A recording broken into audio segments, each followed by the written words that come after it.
stand on. I used to get it, y'all. I bad bitch go. Get up the box, you can I'm really your food, you keep all the dick. Better go slide, bang. Top I say none of my bitch go bang over the for the bang. Keep it out of trouble. Gotta come out of that.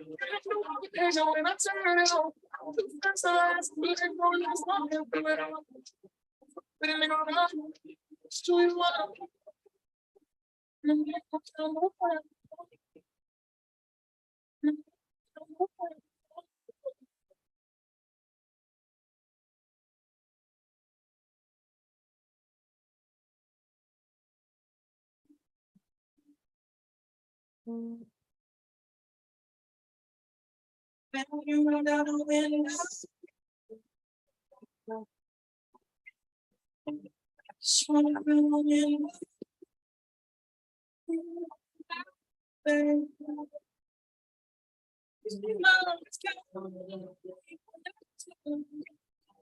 That's why I never wanna close my eyes.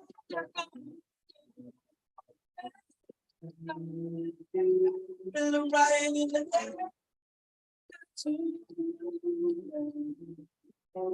Got in trouble, you can tell.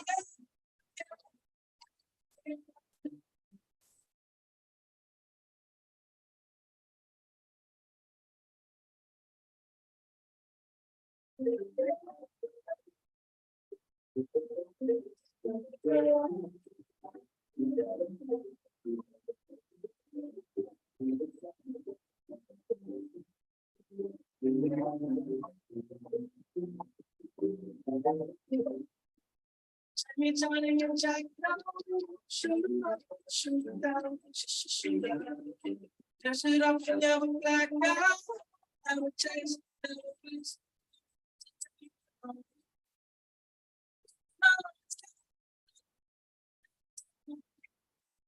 You just let me lose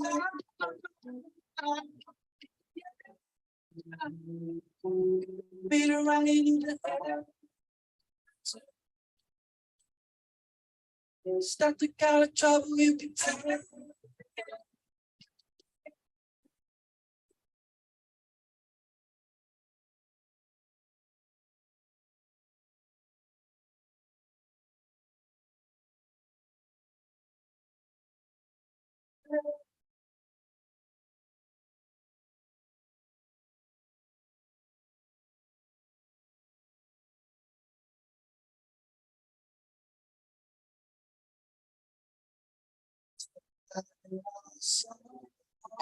To let's go on to begin and try.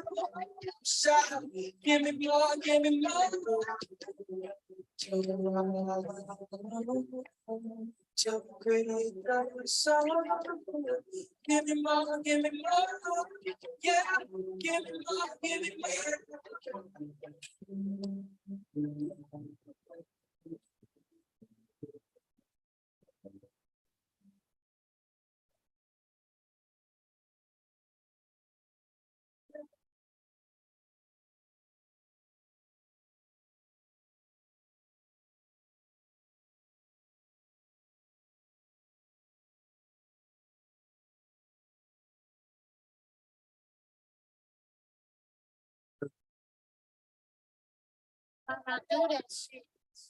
Beat the motherfucker up.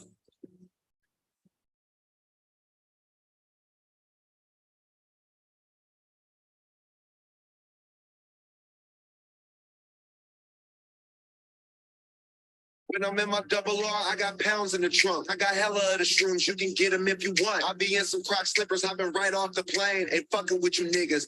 I'm in my own lane. Big weed, big ass closet, I got my own store. Good kush, whole lot of money, that's what I'm known for. So you can holler if you hear me. I want the money or don't come near me. Your bitch talking to me loud like I'm Siri on a game on a brain that's reverse engineering. This ain't a Tesla, but it do its own steering. Just paid $250,000 for an earring. These niggas fake. I'm the real thing. Private flight sitting on a wing. Niggas catch a case they'll never sing. Got a bitch that'll never leave. Long money, better weed. We can fuck, girl, but you won't get a fee. And this watch is a masterpiece. Taylor gang nigga, or it's a casualty. Need my money all time out, it has to be. I don't share with a bitch, so they mad at me. I don't stay cause the club's where they values be. No difference between fake and reality. So I tell that bitch, hold up. My life ain't never boring. 100 million, I got it up a torrent. And if it's up with you niggas, I'll leave it there. I keep the gloves in the trunk so I don't need a pair. I keep the weed rolled up, that's why I smell good. Ain't been that nigga in your city since you left the hood. I keep it solid with my niggas, I'll never change. Since 09, a million niggas repping Taylor gang. I'm on shrooms, I don't fuck with alcohol. I'm out in Vegas, couple white bitches and Adderall. I'm overseas, THC pills, I got them all. And they ain't tripping cause the custom think it's Tylenol. A private party and ain't no one invited y'all. I got the papers, the kush, but my lighter's gone. Give me a doobie and a beat, I'll write a song. Give me a business expense, I'll write it up. Boy, you a worker. You must think you some kind of boss. I'm wearing shit that you don't know what the designers are. Hardly ever drive my car. I tell her Uber to my crib because it's kind of far. When I start to see my shades are kind of dark. I'm microdosing off the shrooms the night I had a lot. She microdosing, she had a shot. Ain't seen me shit music gang. We had a box. Hold up. My brother. Hey, nigga come back from San Francisco on his bass shit. Hey, right? Hey, that boy Wiz got off, boy. Hey, the coldest joint Wiz did, bro, was that freestyle when that nigga had that hat flipped up at the front. You that was talking the about first back in the Wiz day? when I heard, bro. You Hell about, yeah. Hey, I sure remember what Wiz used to go crazy, bro. I know exactly what you're talking about. Yeah, Wiz used to go stupid. Wiz still going strong. Because Wiz was one of them niggas, bro, who was the first one to come through, bro. Energy good. Yeah. Smoking bud. Like, them niggas like brought Snoop type shit reincarnated back on a whole nother level, bro. Facts. No, that's a fact. We can't even appreciate the shit him and Currency did, bro, for the rap game. Yeah. Nah, it's too soon. But in the history books, bro, niggas gonna look back like, bro, them niggas only fucking fed us high vibrations, bro. Like, no toxic shit. Yeah. Like, imagine your whole career not killing a black man, not fucking talking down or slaughtering the image of black women. Fucking like, and the only drugs you promote is fucking cannabis. Right. Being fly, getting high, and fucking getting all the chicks. Having hobbies, like niggas got hobbies. Bro, yes. Yes, bro. Nah, you can't do nothing but to salute them, bro. I mean, salute them boys. Salute Taylor. And being good dads. That heavy on that part though. And salute Jet Life, man. Both of them boys go crazy, bro. Brandon. And then they so it's so complex because there's so much they gave us. Because if you look at both of them boys' career, they gave you the blueprint of how you do it too. You know, brand something, merch, tours, like them guys can damn near do their own, you know what I mean, in city, like fucking tour damn near, at least overseas for sure. Yes, sir. Hell yeah. No. But man, we ain't gonna be rude. Let's not be too rude on them boys, Mike. We not gonna be too rude on them boys. Yo. We are back again, Guys Amongst Men podcast, episode 114. 114 on you bitch asses. You muted. Can't hear you back. Hey, buddy. Damn, hey, man, come on, man. Let me talk my shit too, man. This nigga gonna fucking pause me so he can talk. Let me in this motherfucker, man. Let me in now. Let me in now. See you now. Nah, how you feeling, guy, buddy? Man, great, bro. I see we came in on the Army Green shit. Niggas feeling militant today. Niggas feeling real militant. Feeling militant today, man. Rest in peace, Bob Marley, man. Facts. Me on my Rastafari shit, yeah? Sure. Hey. Yeah. Underrated legend, man. R.I.P. Man, legend. I seen a trailer for a biopic for him finally. God damn, it took long enough.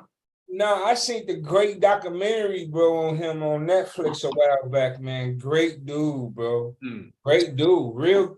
Real gangster. You know what I mean? Real man. Real rock star. You hear me? Yeah, man. What's good? Hey, It's been a minute, man. How you feeling, man? hey, man, I'm feeling blessed, bro. I'm feeling blessed, bro. Fresh off the West Coast?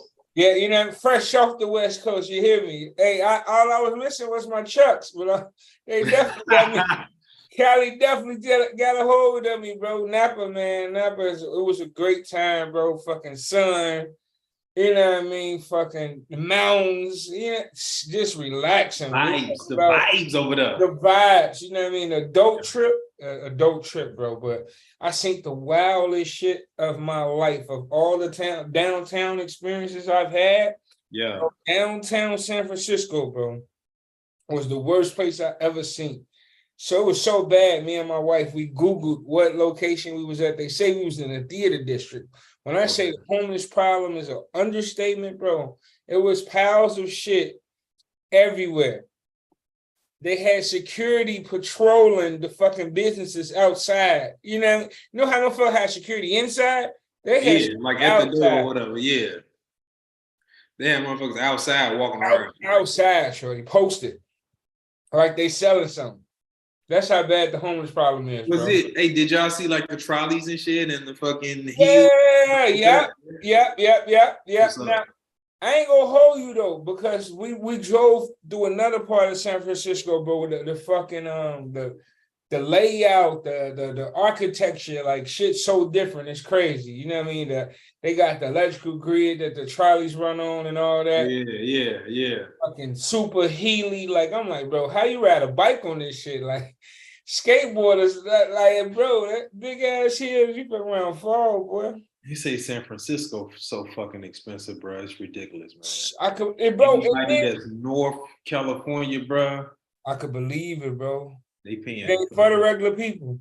Yeah. They wonder why shit is the way it is. Like, come on, bro. At that point, it's like, when do humanity kick in, bro? Like, you know, like, but do we got it so good where it's like they like shit? The opportunity out there, it's on y'all. We not finna give y'all shit for free. You know what I mean? It's programmed for go find them. So it's like, is it right? Is it wrong? You know?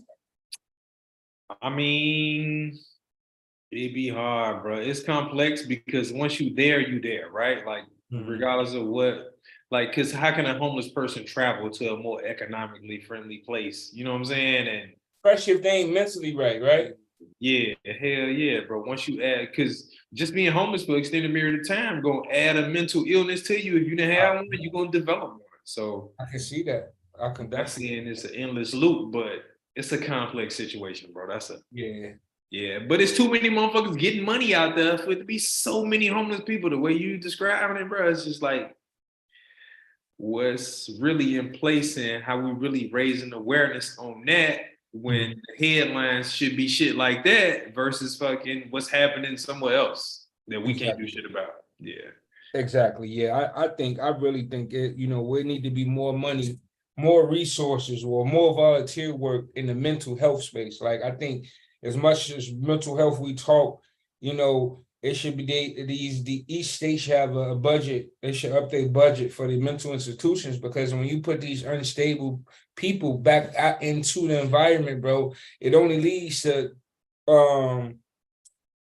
law-abiding citizens getting hurt. You know what I mean? Mm-hmm. And it's like the person, they not in their right mind. So it's like at the end of the day, it's up to your quote unquote state, or it's like, man, or always arm yourself, you know, always stay dangerous. But I think, you know, we talking solution based. I just think more money, we need more mental health, we need more mental hospitals, you know what I mean? More mental establishments, more you know, somewhere safe havens for mental patients. Mm-hmm. But the thing be, after a certain age, they put them out the mental institutions. Like they kind of like, if they don't have a power of attorney, then they kind of over themselves. So they can only, the crazy thing about, bro, the laws is like they can only like sustain a person or detain a person that like have a mental episode for 48 hours or something like that. I don't know. It's no more than like 2 days. After that, regardless of how crazy they are, once they come back from sedation, they free to do whatever they want to do. Like crazy, bro. But that, you know, that's like, you hit a key note, bro. That's the importance in looking into your local politicians over fucking biting them. Like, we preached this a long time ago, bro. Like, you zoom in on what's happening versus like zooming out and worried about world politics. We'll focus on local shit enough. Like, Exactly. yeah, bro. Hey, speaking of all that, where the hell is Kanye West? Hell of a segue. Bro, last time I seen Kanye, he was out fucking side with some white girl, and she had on some fucking type of costume concoction with a fucking like a fucking killer teacup. pillows. Did you see that, bro? Like, yes, bro. Crazy, bro. Ye a special guy. Yeah, you know what, bro? Ye gonna come back when we need him, bro. We don't need Ye right now. Hey, Ye come back, bro. He'll be necessary. Like, he's not a necessary component in the culture or in society right now. Just let him focus on his fashion shit and earn out his manic phase. And I think he did enough. Yeah, I think he's done enough, bro. To be honest, like, I'd be happy with just more Yeezys. I think at this point, bro, like, he can't, like, his mind can't even create like a nice Yeezy right now. Like, you see what he wearing, bro? Like, my man outside with socks on, G. Like, he's not even in a creative space right now. Like, Ye just be doing anything. It's like I feel him, but hey, all right, yeah, you got it, bro. But nah, salute Ye, bro. Bro, Ye need help. Speaking of mental illness, that was the way I get you. Ye need help, bro. You think that Ye still need help? You don't think he normal? Nah, well, I don't know what normal is, but well, you think he unstable? You think he unstable? I think he's so unstable, like nobody can like tame his mind. Like, bro, like that's like Ye is a prime example of like the mind expanding far out. Like, cause he just touch so much shit and just go in so many directions, bro. Like that's the importance of having like a solid circle or like people you can hit up, like it's gonna be genuine with you. Like, Ye uncontrollable, bro. Like, at this point, that nigga so deep, so far out at sea, bro. He off the radar. Yeah. And you got a woman with you, so like, if you got a woman with you that just really like submit to you and just kind of go with what you going with, bro, don't reel you back, bro. It ain't fucking. It's endless for that nigga, bro. Like, no, I don't know what it would take to bring him back to shore. I think that's why I say, bro. I think he's done enough, because to me it's like, hey, he's owed that right to do what the fuck he want to do. You know, if you ain't a harm to society or harm yourself, hey, it's your right to go wild the fuck out and wear black plastic bag shoes. You know what I mean? Cut half your fucking hair off if you want to. Yeah. Yo. You are muted, Brody. But no, it's your fucking right to do what the hell you want to do. He's gay. He's done enough, bro. He don't owe us shit, bro. Yeah, what's good, my boy? Ian, what up, man? What's the word, man? How y'all feeling? Man, great, bro.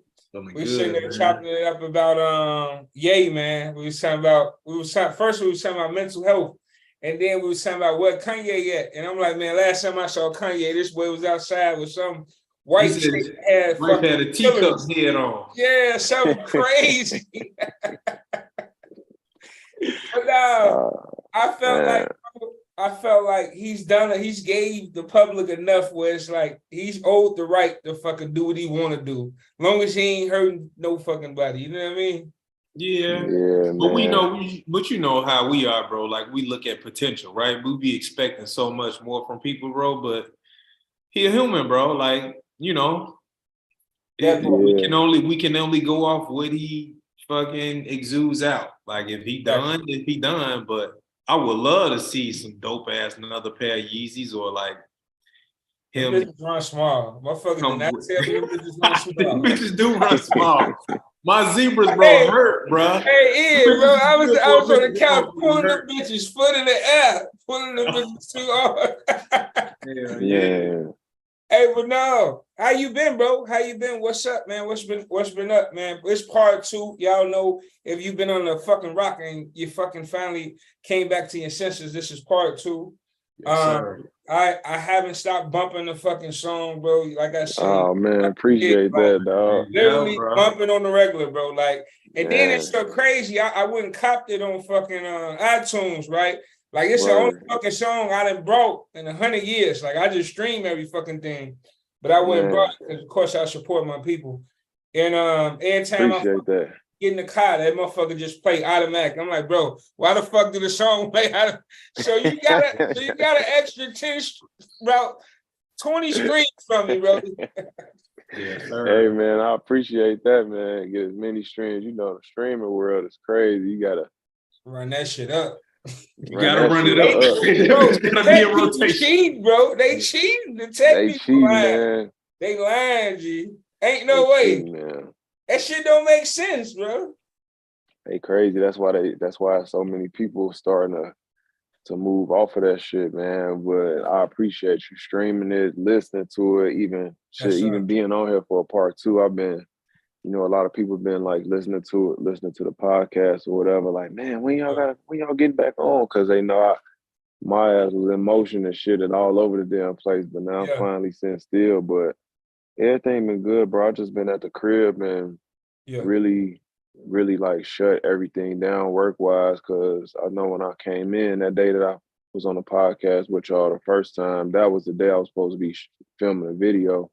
And I like put everything on hold to just fly back to the crib like last minute just to make sure I could spend time with my daughter, because I knew that if I didn't come right now, the shit was gonna be delayed for another however many weeks and maybe even a month. And I'm like, man, I'm already past due. So I'm like, man, let me put that on hold. And when I get back to LA, I'm leaving next week. I'm hit the ground running, you know, start, you know, film a video. I'm gonna do a release event and like a pool party for the release, like so people could come. Cause it's so crazy because I never like ever throw parties, bro, and no shit like that. So visuals, bro. Yeah. Visuals, bro. Yes, sir. Need that, man. Bro, it's the aesthetics, bro. That's what I learned about this shit. Like, and I know you know about being in the fashion and all that shit, bro. It's the small details that you know what I mean. And then it's like with the music shit, so many people, the market's so oversaturated. So it's like what the guy Nipsey always said was, you want to do what separates you. You know what I mean? Yep. You want to stand out. That's the mission, is stand out from the fucking crowd. Right. So it's like with the visuals, that's like a fucking, it's like a walking billboard in a way. You know what I mean? The shit lives in the universe that motherfuckers can go back to. They go check this out. They like what they see. All right, motherfuckers finna go buy some merch now. Motherfuckers finna go watch another video of yours. Motherfuckers finna go buy a song. Motherfuckers finna see when your next show. That's how the shit stand up, bro. That's really the equation of the shit. You know what I mean? Yeah, I think that it's really important, bro. I think, you know, especially in a world that's so full of gimmicks, that you gotta have things that, one, make sure that you're authentic, and two, separate you from other people. And a lot of times that is your authenticity, is the fact that you are genuinely you. It's like certain people, like, not even just start getting off topic, but just like one of the reasons why Cardi B is so successful, bro, is because she's always been herself. Very, very raw, very, you know, unfiltered. People will say she's unrefined, but whatever y'all want to call the woman, she's always been herself. She's always been pure. She's always been genuine, and she's never wavered from that. And I think that's why she has been so successful, at least for me. That's why I've always been really, really intrigued by Cardi B, is because it's like, man, she really don't care what y'all saying. She's not gonna try to change who she is. And, you know, to reel it back in, and she don't miss the feature. Oh my god! You know what I'm saying? And the shit looks good. So it's smoking shit. Don't give a fuck who it is, boy. She be smoking shit, gang. I ain't gonna lie to you. Like I'm listening to that many female rappers. Not saying like a nigga sexist or something. something like that. That did come off crazy, but Cardi cold, bro. Like Cardi, motherfucker, that motherfucker come on, I'm gonna let it play. You know what I mean? Mm-hmm. It's just certain. I mean, bro, it's not even for me. It's not even about female or male. I just don't like a lot of the rap shit that's out, bro. So when it's certain people who come on, like it's a lot of male rappers I don't listen to. So it's a lot of female rappers I don't listen to. You know what I'm saying? That It ain't part right about there. That's you know what what the I'm saying? stage. It's not that. It's Facts. just but because you think about it, it's like, yeah, it's a lot of female rappers you don't listen to, but it's also a lot of male rappers that we would dare listen to not one verse. I'm not listening to that shit. But I don't want to hear it. And look, I find myself, bro, and it be like motherfuckers that's trendy. I don't want to name drop, but like people be like having the albums on their stories. I be like, I just really don't fuck with that shit. Like, I don't want to hear that shit, bro. I literally don't want to hear it. Am I being weird, or do I just not fuck with the trendy niggas that's trending right now? I'm just not. And don't nobody want to hear that shit, bro. It's like certain people. It's certain. I lose brain cells listening to certain shit. That's what I'm saying. It's certain rap shit that, and it don't even have to be like no conscious shit. I just don't want to hear certain conscious rappers that I'm like, man, I don't want to hear this shit, bro. Turn that off. Every genre, bro. But you know, to be fair, I'm the same way, bro. Though, like, how you talking about authenticity and separating yourself? Before you came on, we was just talking about Wiz and Currency, bro, about how like these guys just created a lane, stayed in it, and you talking about 15 years, 20 years in. Longevity. Still talk about the same topics, and like we not burnt out from those topics. Like they don't not keeping up with the trends and trying to stay doing features with your favorite new Lil whoever. Like, nah, bro, they being them, and they got they solid following, and they catering to those people. They not wavering with their swag, with their interests, with their topics, bro. Like that's what we fuck with. And they stand true to that. And it's crazy because it's like, Brandon. It's just like, yeah, Brandon, like you said, like, and especially because you spoke on Nip, who was like a prophet when it came to like the business aspect and the entrepreneurial spirit of like music and everything.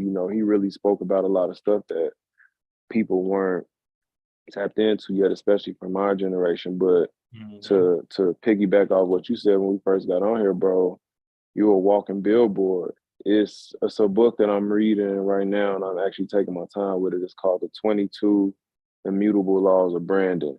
And it's crazy to read because it's basically telling you just because you have a successful business doesn't mean you have a successful brand. And I'm not gonna spend too much time on that, but let me just use a quick example. They basically said like your brand is when people think of you, they only think of certain things or one thing. So like Starbucks, right?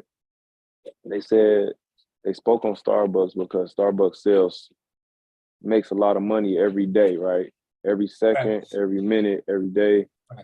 But branding wise, they've diminished their brand because when you think of Starbucks, you don't think of just coffee no more. You think about, shit, I want to go get that Impossible breakfast sandwich they got. I want a latte. Some people might say I want a fucking hibiscus tea. I want that with that cake pop that for lemonade, the little cake pops. I want that. Come on, man. They got 75 things on the menu, bro, and you can make some shit up when you go in there too. Like, oh, actually, I want an orange cream mocha latte with oat milk. You can make whatever you want, right? Great for business, right? And then you take a brand like Folgers. When you think about Folgers, coffee instantly. So, you know what I'm saying? The best part of waking up, Folgers in your cup. It's like, we ain't thinking about nothing else but coffee with that. So it's like, okay, who has a better you brand? That shit down there when you say the shit. Like, you know what I'm saying? Spell, crazy. You know what you're getting when you think about that. So it's like to reel that back in, it's like, bro, branding is important because a lot of these artists, they may not make a lot of money from music, but they're a brand, so they have a following. People look at them. People pay attention to them. So if somebody will throw them a bag where they may get a brand partnership, but okay, this person only sold 10,000 records on their first week. It doesn't matter because McDonald's just did a partnership with them. Now they just got however many hundreds of thousands, maybe even millions of dollars because they did a brand deal because they have people pay attention to them. Crazy. Right. The McDonald's bag is crazy. I wonder how much that check is. Bro, you know who I respect in the business lane and motherfuckers be sleep on dude? He's a genius. Travis fucking Scott. He's a fucking man. Bro. He's not sleeping on Travis, bro. Yeah, I want to sit down with dude that talks some business. He know what the fuck he doing. Hey man, Brandon, build your fan base up to a cult following level. You make great music as well. And you know, it's just like it's the cool factor too that people don't realize. Like a lot of these people with money don't have a cool factor. They're not cool. They're old. They're outdated. You know, 9.5 times out of 10, they're of the fair skin complexion, the clear people, as we like to call them. They're white. Like these old white billionaires, bro.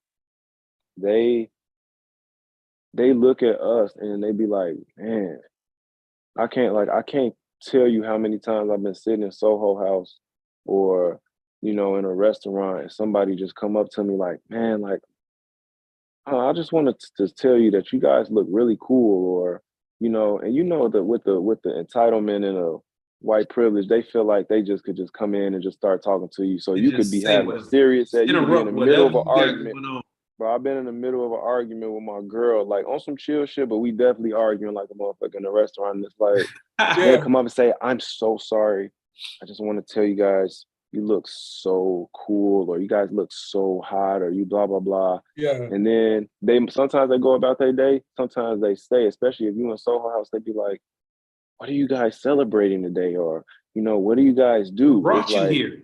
Yeah. What brought you here? And it's like, they wondering why, you know, who the fuck is this person that's sitting right here, because you have a certain presence about you, you have a certain, you know, a look to you, and they want to know. And that is how bags are made right there. You know, when people are attracted to you, you know, because of who you are, the way you carry yourself, how you look, you know, they already interested. So now when they sit down and talk to you and you tell them like, oh, this is what I got going on, boom, boom, boom, they motherfucking wheels gonna get to spinning like, you know what? I got like 60,000 for that. You know what I'm saying? Like, I got like 600,000 for that. Like, bro, this is how you tap into that market, because these people have money, but they don't have no sauce. That's why we're never gonna go out of style, because we are the people who move the needle. We decide what the fuck is cool and what's not cool.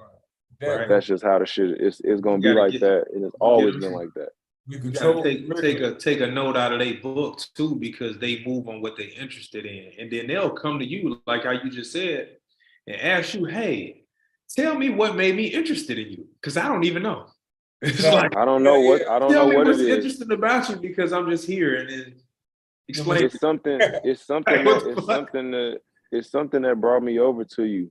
Yeah. Now listen to this though. So now when people start to sit down and start talking to you, and you tell them what you actually got going on, this where you fuck their head up at, because now you like, oh, it's funny you should ask. This actually what I'm working on right here. And you pull up your deck or your business plan, and they looking at this shit.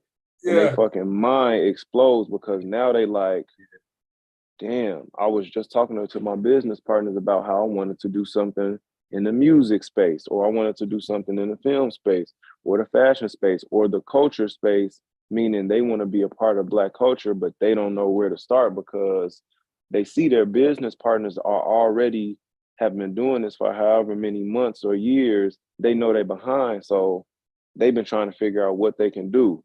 Congrats, you just found a golden goose. You know what I'm saying? Like, now you already got your business shit in order. You got ideas that you wanted to bring to life anyway. Man, you know what? this actually what I'm working on. It's funny you should ask. I got this music video that, you know, I'm doing a short film for a song that I'm releasing on November 19th, and I'm trying to find funding for it, or I'm trying to find brands to blah, blah, blah. Guess what? This guy works for Monster Energy or Red Bull, or he's the CFO of, you know, Gatorade. Now you just walked into a motherfucking Gatorade bag. Now they're gonna give you 60,000, and all you got to do is drink Gatorade in your music video. Exactly. Yeah, relationship. And that's on a light end, bro. 60,000. They not sneezing at that because they make that every second. They make that every, you know, got that like, bitch in the automatic conveyor belt. That shit, they got that shit already coded. That shit working itself. 60,000.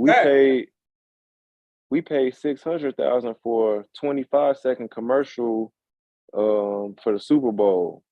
And that's never airing again. You mean to tell me all you looking for is 60,000 and you gonna have this on YouTube, Vimeo, Apple Music forever? Yeah. Sounds like an how easy, many followers? like, that's how they you know what I'm saying? How many followers?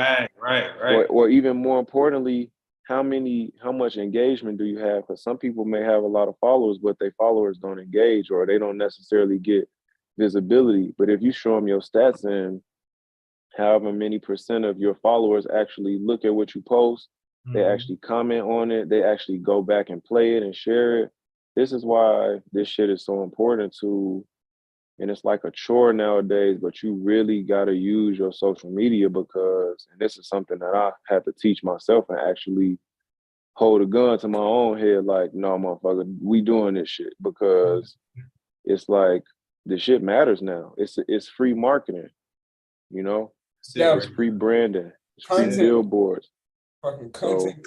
So this is what people don't realize, bro. Like, and even myself too, like you had to come to realization that, bro, like we think social media or the internet is separate from real life, but at this point, bro, it's integrated because shakers will fire you and hire you based off your social media. Motherfuckers will give you a bag based off your social media. Motherfuckers would you can get your charge based off your social media. So like real life is integrated into this shit, bro. Like you can't separate it.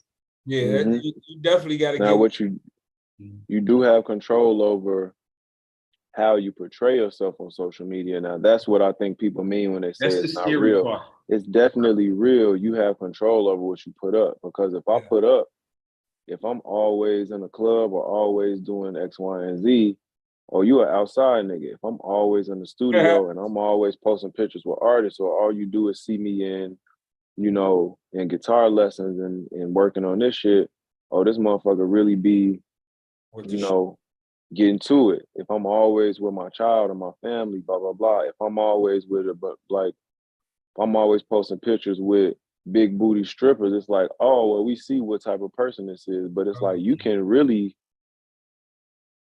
convince people of anything on the internet. And I think that's what people are saying. It's like, you can choose to use this shit how you want to use it. Now, if you looking at somebody's social media and you're trying to gauge who they are based off of that, now you're gonna get fooled or you're gonna get confused. I know for a long time, people were always like, man, what the fuck do this nigga got going on?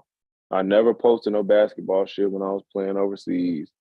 You know, I post like hanging out with my homegirl, so niggas was always thinking that I'm fucking with this chick or this chick. Really, these when in reality, these my friends. I ain't never touched this woman in my life, but it's like, bro, people will look at your, you know, social media and they'll start to try to put pieces together. So that's where you gotta kind of, they trying to connect the dots. So instead, so for me, it's like what I've been doing is really making sure I'm intentional about what I'm putting on social media, because now I do have to actually move as if I'm a multi-billion-dollar entity, you know, because right now I'm basically in the beginning stages of Apple or Google or Microsoft when they had the big ass computers on the desk and everybody was sitting in there. You can tell the shit was from 1970 and all of that. Is like, that's how I'm looking at myself. So now, as much as I want to get in and say ignorant shit and say crazy shit, it's like I can't really do that because you never know who's watching you or who's going to be watching you. And I refuse to fuck my bag up because somebody went up and dug an old tweet up about me saying some crazy shit when I was just joking around. They don't know that. Now they pull up. Over serious. This nigga's a misogynist. Cancel him. Fact. Oh, he's fat phobic. He's fat phobic, or he's this, or he's that. It's like, man, people gonna always be able to find something that they could be offended about because it's just easier to try to cancel someone versus looking inward and saying, hey, you know what? Actually, I do need to get my shit together. Yeah. So that's why I remember, like, you know, people were like, it's just always something, right? So I really been very intentional about, even when I post on like my story, like the memes and the joking around shit, I'm like, man, I want to post this shit on my story so bad, fucking, I'm gonna just send it to my friends instead, because when people come on my page, they need to see one or two things. They need to see me being a dad, or they need to see me really stepping full force into this rock star shit, because that's where we going with it, you know? Yeah. I ain't posting all of the funny shit no more. I'm just sending it to people and laughing in private, or, you know, things like that. It's just like, it's not like being fake, but it's just about being very intentional. If we're gonna use social media as a tool, let's use it as a tool. And I'm not gonna fuck my bag up because I know that this is a part of it, you know? Exactly. Because, you know, one thing about it, bro, you know, emotion, right? People gonna observe you based off emotion, and then they justify it by logic. You know, if you posting some shit that you think is funny, like, you know, whatever the case may be, is endless topics that, you know, that may be funny, whether it's man, transphobic or womanistic, you know what I'm saying, sexist or whatever, racist, you know what I'm saying? Like, it's, you know, humor is humor, bro. It don't have, you know, boundaries. But you share it just because you felt like that was funny at the time, bro. People, you know what I'm saying? They gonna run with that, and that's the image they put on you. So you hit the nail on the head. People just it's like it get tricky with business, because you think about like real heavies in business. I was just talking to my wife about this I think earlier. But real heavies, like the motherfuckers at the top that's really pulling the strings of these companies, you don't even know them. You know what I mean? They want to stay far away from the brand, because the brand is the bag. That's what that's what people fuck up at. Where it's like, it's a difference between really doing business. If you're really doing business, you understand the brand. So that's why motherfuckers disconnect themselves from their brand, where it's like, you don't even know. And then sometimes they'll be in groups where it's like an investment group, or the company is the name that when you go search who own it, it's this investment group. You don't know you don't know the people. You don't know the people. You don't know the people. Yeah. And we know people because we all humans. Everybody got their shit, and it's like everybody's over judgmental. That's what it is too. Yep. So it's like you got to kind of play the game to win at the game. You know what I mean? This shit monopoly at the end of the day. This shit bigger than man. Yeah. Nino Brad. This shit bigger than Nino. But now, but at the same time, Ian, I think it's important for like artists, right? I think this is a lost art where artists don't show enough of their personality. Because in the times of today, when there's so many artists, it's like we were talking about authenticity. You can't fake that. So it's like, you know, a cool motherfucker gonna be a cool motherfucker with any amount of money. You feel me? So it's like, giving the people your personality, I feel like that's what separates that's what gives the longevity of it. You know what I mean? Like a Wiz, of course, it's probably some shit Wiz don't put out, but it's like he give you a little bit of his personality. Motherfuckers funny, you know what I mean? Motherfuckers smoke weed. Chill, he gonna smoke, he gonna blow the house down, and he gonna chill. Exactly. So it's like, I think that's important for artists to show their personality too. And and everybody don't have a compelling personality as well. That's why certain people there's certain people who are literally, they got like a certain, you know, charisma to them, or they're certain like bubbly, their energy is really, really high. It's like, and it's even with that shit, you can't fake it. That's why certain people they speak about, and they always chastising and criticizing Summer Walker because she's an introvert and they want her to be Doja Cat and she's not. Doja Cat is a personality. She's gonna give you the Doja's a wild girl. Nicki Minaj is Nicki Minaj is very animated. She's very like it's like if you think about take it from an acting standpoint, like Johnny Depp is a very animated person. That's why he can play 17 different personalities, bro, because he has these different personalities. It's like every actor can't do that. Right. So now you'd be like, man, she always play the same role in every movie. It's like, bro, everybody can't be Johnny Depp. Everybody can't be Will Smith. Fucking Keanu Reeves. That's the nigga that's a perfect example. That motherfucker play one emotion. Very ain't play nothing else. Very like robotic, bro. damn near like even when he's being funny, even when he's with kids, it's the same shit over and over. And you gotta, but that's think about shit. Like, think about Robert De Niro. This nigga the same motherfucker, regardless whether it's a comedy or that's the legend, though. Comedy. That Robert De Niro that's was the same person when he was a mobster, when he was a serial, like insane, like I forgot what movie that was, but it was so crazy. It was one of his best movies when he was like it was like a thriller, like a psychodrama. I forget the name of it, but remember he was like not that one. It was the one with he had a daughter and it was a whole bunch of, it was that one. And then when he was in Meet the Fockers, it's like, bro, the man is the same. Denzel is the same fucking way. Denzel is going to give you the same sauce. He's gonna give you the same sauce, the same mannerisms, and everything. When then you got people like Will Smith and Johnny Depp who are different. They can be characters, bro. It's the same thing with actors and actresses, and I think it is really important to. That's why I watch a lot of interviews because I be wanting to know like what space was this person in when they we're doing this, we're doing that, or how did they go about like navigating certain situations or certain parts of the journey. That shit is really important to me. So I watch a lot of interviews and personality is not something that people just got, bro. It's a reason that they say you have an it factor or a star quality about you. That's why when you watch people perform, it's like, all right, some people sit on a stool and some people, Chris Brown doing a backflip on beat and can dance for 30 minutes. And Beyonce can dance for, not 30 minutes, 3 hours. Beyonce could dance and do all of these things, go in the back, change her costume, come out and do all of these things, bro. If everybody could do that shit, there would be nothing special about it. So that's why it's so special, Yeah. Nah, that part though. Nah, you just hit the nail on the coffin, on the fucking nail on the head. Cause it's like I knew that, but never thought of it like that. Everybody don't got a fucking personality. Like just cause you can make a song or make some shit that sound good, don't mean you a fucking interesting person. Like I done met a lot of boring motherfuckers. Like all you do is just smoke weed and just write music all day. You'll do nothing else. You'll play jazz.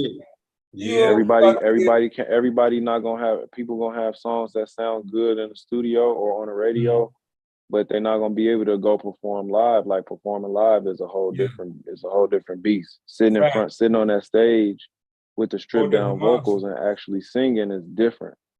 Hell yeah. It's a whole different ball game than fucking going. It's like music is broken down into different sectors because it's like you got the creating of the song, but then you got the whole other performance aspect of it. That's a whole other ball game because if you talking about competing on a high level, your performance game got to be impeccable. You feel me? That's gonna determine your bag too. It's like, do motherfuckers want to come see you perform? Especially in today's time, you know what I mean? Most of your money is coming off performance. So it's like one of the best performers I ever seen live, bro. And then y'all can tap in, let me know who y'all's is. But Wayne, I think I caught Wayne when he had some energy left in him. Wayne was down there the best performer I seen. You were. Yeah, man. Yeah, I seen Wayne perform before, and that's a person who is just gifted, bro. He just did a performance at the ESPYs, and That shit was he performed a Millie, and he's performing the song, but he's changing the lyrics based off of sports references, like something like what's the line when he say we coach him like that? He said we coach. He said he's something like He shouted out said Uncle Colorado. he said something about coaching. He said we pop them. He said, oh, when he said pop them, we pop them like Orville Redenbach. He said we pop them like we coaching Wembanyama, like the new boy that got drafted to the Spurs. Like, come on, bro. Yeah. Niggas can't do that, bro. He did that and he changed the whole song and was using references of people who just got drafted or just did something in the sports world. It's like it's just certain people that's just gifted, bro. And certain performers is different, man. I think that and that's why that's a lost art as well. Artist development back in the day, they would get artists together and put a bag behind getting them ready to go on stage. Yeah. Like in the Motown days, bro, that shit wasn't just natural. Like everybody went to rehearsal to get to a point where their show was perfection, flawless. Exactly. Like they had a movement coach. I think that even if you're not a dancing motherfucker, you got to have a movement coach. You got to have somebody who's telling you how your movements look on stage. So even if you are a person who's very low energy and chill, you can do a little two-step or making sure you go into the left side of the stage because you always go right or you always just stay in the middle. Like these things are like, this is something that's not done anymore. Everything is just, let me figure out how to get a bag and who got the most followers, and then I'm gonna sign them to a deal. Nobody wants to develop. They don't want to develop shit. They want you to come already ready, and that's why music is like this day and age. Music is just so disposable because it's like, I went to their concert and I saw their set, and it was, it wasn't, it was underwhelming. Like that shit is very important to make sure that, like, the thing with me is, man, everything has to be an experience, All right, it's one thing you listen to my song, great, high energy, sounds good. This could be on the radio. All right, bet. They passed the test, but now it's like, all right, what does the visual look like? The shit has to be top tier. I always say, like, I want my videos to be something that you can push mute and still watch it and be like, damn, this shit is like fire. Right. You can sit and be on shrooms or smoke your weed or sip wine or take shots, whatever you want to do. And when you're watching a video on mute, you still are like enticed by it. It still is like, man, you know what this shit looks like? It looks like a movie. Like I feel like I'm involved in this shit. Now turn the volume on and now you having like an eargasm because this shit is so fucking fire from the sonic standpoint that you like, all right, I'm sold. So now, cool, you do a release party or you do a concert, or I go to your show at Soho House. I go to your show at this random bar, and I'm sitting in here. And what is the show like? Are you engaged? Do you talk to the audience? Are you sitting up there just being a robot, singing the songs as they're in order, or do you take a minute to like actually talk to people about life? Do you take people on a ride, like high energy, low energy? Do you play that's why sequencing of albums is so important to me. And when I listen to albums, like the transitions and shit matter because it's like, it has to be, I want to go on a ride. I want to feel like, all right, you taking me through this chapter. Now we in this chapter. Now we here. Now you lift my spirits up. Now you make me feel like, damn, I'm actually kind of feel a little bit sad, but then you pick me back up. Like, I want to be taken on a ride. And I think that that's what people want to feel when they like listen to albums or when they're at concerts. I want to lead a concert like, damn, I feel like I just went through a whole emotional roller coaster, and then leave them on a high note or leave them like wanting to hear more. Exactly. Everything got to be an experience, whether it's your pop-up, whether it's your, a meet and greet when you at the bookstore or you signing posters, whatever it is, it has to be something that, again, separates you from everybody else. Because it's a lot of people that make good music. Shit, it's a lot of people who look good. Hell yeah. So what's gonna make you different from shit. Like you brought up, you know, certain artists, like what's gonna make me different from St. John, but still exciting? What's gonna make me, you know, be able to be mentioned in the same, you know, categories as Post Malone or shit, Chris Brown? Like all of these people are fucking phenomenal talents, bro. You know, even Tory Lanez, you know, locked up. I don't condone anything that happened, and it's a lot of shit with that situation. We ain't even gonna talk about that, but that's one of the best artists. That's one of the best artists. Number one, that's one of the most talented motherfuckers in this shit. And number two, that's one of the best performers I've ever seen in my life. I'm talking about from the top of the show. I saw Tory Lanez and I saw St. John both at Echoplex in LA. Like, you know, obviously, that sounds like a good ass concert, boy. Good ass concert. It's a small venue, but it can fit a lot of people if that makes sense. Yeah, definitely. Tory Lanez is 5'3". He wears a $110 soaking wet. The man is crowd surfing. He's hanging upside down from the ceiling of the concert. He's doing all of this shit. It's like, it's just certain things, bro, that, you know, it's like these people, everybody has something that makes them unique. Everybody does. And it's just about finding what makes you unique, what makes people want to watch you, what makes people want to, you know, on the surface level, what makes women want you, and what makes men want to be you. Yes, sir. And usually it's gonna be whatever the women like.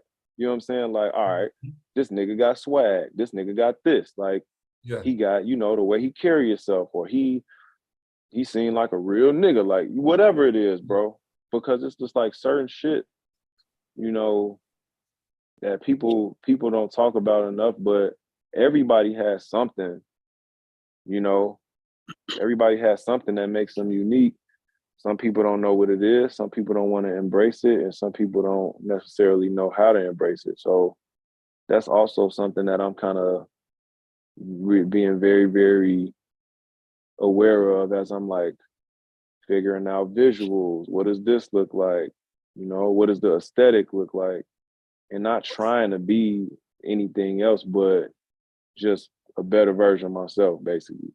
That's it, bro. That's the goal. Shit, you know what I'm saying? Maximizing who you are. Like taking little bits and pieces from, you know, shit that inspire you, bro. Like people take too serious to like looking at other people and trying to mimic their moves, bro. Like you can't really do that. That take out, like I said, about, you know, about the first keynote you said in the second one, bro. Authenticity and separating yourself. Like you can't be authentic and, you know, be somebody else. Like those two don't go hand in hand, bro.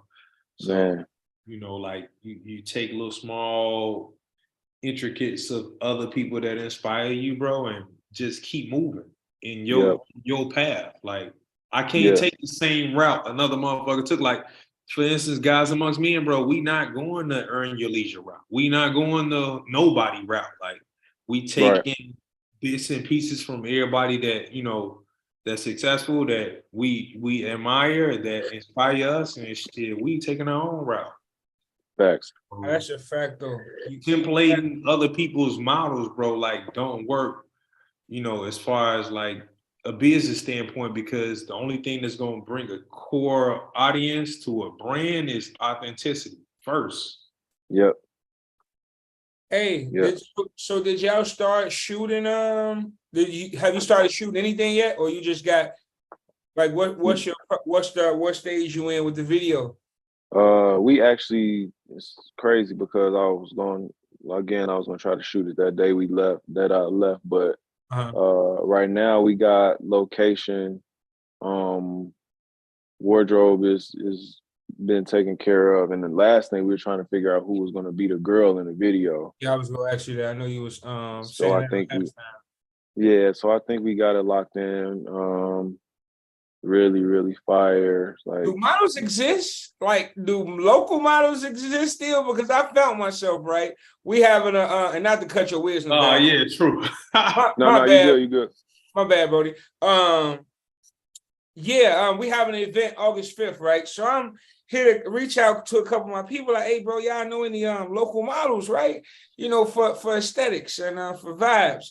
But I caught myself like, do fucking local, what's a local model nowadays? Like, no, you gotta this man, the shit, yeah, that shit definitely exists. I think I was kind of I just had so much on my mind and I didn't want to. This is why it's good to have a team because I don't want to go find people to be in the video and shit like that.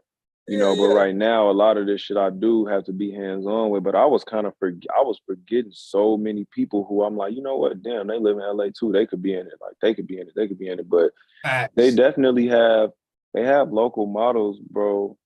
Social media is the most powerful tool, but you also can go on like you can go on and do like castings and find like people to like send in, you know, with the if you're looking for somebody in the area, like go and like put out like castings or whatever, and they'll like people will submit themselves because they want to be involved and stuff like that. You know, Yeah, like I remember back in the day, it was video vixens, nigga. Like I'm talking exactly. about. That's what I'm saying. It Like, wasn't no like, hey, it yeah, wasn't no weak bitches in the video. Like exactly. that didn't exist. That was not a thing. Oh That's man. what a video vixen in the video vixen era where it was actual like drop dead.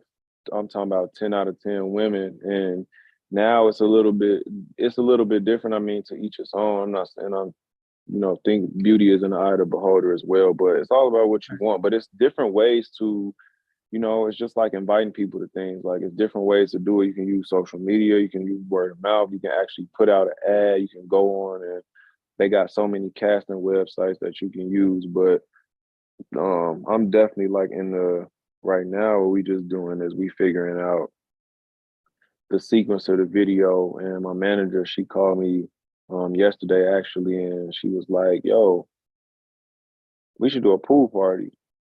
Facts. And I'm like, damn, Man. I ain't even think about that shit. Like we could do a pool party, use it as like a, a release event, Yeah. but also use some of that footage for part of the video if it makes sense. And I'm like, When you doing that? shit, we figuring out a day right now. I send out hella DMs and texts so like, hey, we locking the date in, but in like the next week or so, I'm gonna do a pool party release event. If you could come, that would be really dope. Everybody's like, fuck yeah, like yeah, I'm coming. Just let me know when. Yeah. I'm like, all right, cool. You know We what I'm saying? saying the So same now, shit, nigga. Let us know when we pulling Hey, up. hey, that's what I'm trying to think. Like, I'm trying to do the calculation in my head. Like, Pulling up. I got a little money no, for for LA sure. Craig. I'm gonna actually call. Let me see his time. I'm gonna text her. I'll probably hit her in the morning and But hit my that's manager in the cool. morning and see like what does she think about date wise, and my videographer as well. We actually on text right now, so we all just probably gonna have a call tomorrow and figure out schedule wise what that looks like. But yeah, man, that's like where I'm at with the ulterior motives video, and I'm already figuring out how I want the next visual to look, because the next song that's coming out is like, it's called Spin the Bottle. That was gonna be my next question. What's the next song? What's the number rest two, of the, bro? What's yeah. the second drop looking like? Yeah, I sure need Man. you to load my email up, bro. Bro, it's so crazy because when I'm at home, bro, I don't like, unless it's like a session that's like, you know what, I want to do that. The last probably 10 times I've been to the crib, when I'm home with baby girl, I don't do nothing but be in daddy mode. I sit, I turn off I turn all of these, any work shit, I put it on hold and I literally just watch her, bro, and just literally sit in amazement at my daughter. I watch her sleep, I watch her eat. We hang out, we kick it, we go shop, we go, just do whatever. We have a blast, and that's all I do. Yeah. But while while I do have downtime, bro, as I'm looking at like my notes, I started let's see, 1, 2, 3, 4, 5, 6, 7, 8, 9, 10. It's like I started 10 new songs, bro, all off voice memo. Yeah. So a voice memo ideas, and I was talking to my producer and engineer, like, we got 2 sessions next week where we're gonna start all the new songs and get the guitar melodies down and get all of the, by then I'll have like shit written out or whatever. But bro, this is what I do. I got, how many voice memos do I got on my phone? I got 1,026 voice memos in my phone. And Sound a like lot of them, you know what I'm saying? Like just voice memo and stuff. But I'm telling you, I just been in a really fluent space of being able to write, bro, at a really high level, from like melodies to ideas and even a lot of life shit that's going on right now. Shit just be coming to me, or I think of something, or something that I want to talk about, or I think of like a crazy ass line, bro. And it's like, cause I'm really like have a very happy marriage of like a rock and roll alternative sound, but I'm telling nigga stories, bro. Yeah. And I'm talking that shit. Like I'm not talking no, hey man, I'm talking like, man, listen to what this bitch did. Like, nah, this bitch tweaking, listen what she did. But it's in a way where you can't even really tell. Like when if you listen to Ulterior Motives, bro, the first line of the chorus is "Word on road, she's a child of the moonlight eye." It's like that. If that's not the most player way to say this bitch be in the streets late at night, fucking all blah blah blah. It's like, you know what I'm saying? Like you could take it like that, or you could really take it like she's a woman who just likes being, living free and having fun. It's like it can be whatever you want, but it's like at the end of the day, that shit I'm making our music. I'm telling our stories. I'm telling like, if I sit and break down the inspiration for stories, you're gonna be like, damn, that shit happened to me last week. You listen to country music? Listen to country music. I've done some country songs. Man, it's a guy, and I'll shout out my homie Zen. It's a guy named Zen, bro. He's a country music artist. And this nigga is so cold, bro. Yeah. And the way we met was so crazy. Like just a quick little story time. Me and Zen, we met at like a showcase for the Lamp. It's a music school in LA called Lamp. And they have like basically they bring people in to speak to the students, and it's basically like a music school. It teaches you how to be the best, artist, songwriter. They teach a little bit of engineering and production that you can possibly be. And at the end of the semester, they have a showcase where the artists perform. But it's a school. So I went to my homegirl, Kayla Ray, fire artist and songwriter, one of my favorite people I've ever worked with. She was performing her, her songs. And I met a lot of the people who were there. One of them was Zen. And Zen, I didn't get a chance to see him perform, but I started talking to him. I'm like, man, you from the South, ain't you? He like, yeah. He like, introduced himself to me. I introduced myself to him. We just started chopping it up. I'm like, bro, I've done pretty much every genre that I wanted to do except country. He like, man, he like, that's what I do, man. He like, country as hell. I'm like, bro, where the fuck you from? He like, I'm from Mississippi. I'm like, that's where a lot of my family from. Cause Chicago, like we got a lot of Alabama and Mississippi roots. So tap in with Zen. Again, bro, this just comes from like another story about, to tag on to part one, this is another story about follow through. I got his info. And one day I just hit Zen up like, man, what's good with you? I'm just checking on you, dog. I know you a long way from home, figuring out, making sure you're good, making sure your spirit's good. He like, I'm doing well, man. He's like, I'm glad you hit me up. I'm doing a writing camp for my album. Yeah. And I'm like, word? He's like, I'm like, when? He's like, shit. He's like, starting Monday. We're gonna do Monday, Tuesday, and Wednesday. I'm like, damn. I'm like, all right. I can't make Monday, but Tuesday and Wednesday I'm there. Yeah. So came Tuesday, blew that shit out the water. We just cooked like smashes back to back to back. Mm-hmm. Came Wednesday. They like, yeah, can you come tomorrow? Came Thursday. Came Friday. So now we done went, and I think we end up doing, don't quote me on this, but probably like 8 or 9 songs, bro. Right. And I'm talking about smashes, bro. And I just met some of the best people that I've met in my 11 years in LA, you know, in those writing sessions. And still, you know, I went on to work with them after that. But to go back to your question, I know I'll be getting off topic. Yeah, I listen to country music. I like country music because the storytelling is always top tier. The instrumentation is always top tier. They always either playing a guitar, they might be playing a harmonica, they might be playing the keys. And when you listen to country music, bro, it's a lot like trap music. Facts. They love bad bitches. Drugs. They love drugs. Humans, love bro. liquor. They love cars. Yeah. And they always got some deep, dark shit that they talking about. Right. And they make this shit sound so fucking player, bro. Like, man, I went home and called my girl with my best friend. Yeah. I OD'd the next day. My dad died in the morning. Like, you like, damn, this nigga went through some shit. Hell yeah. Like, what the fuck?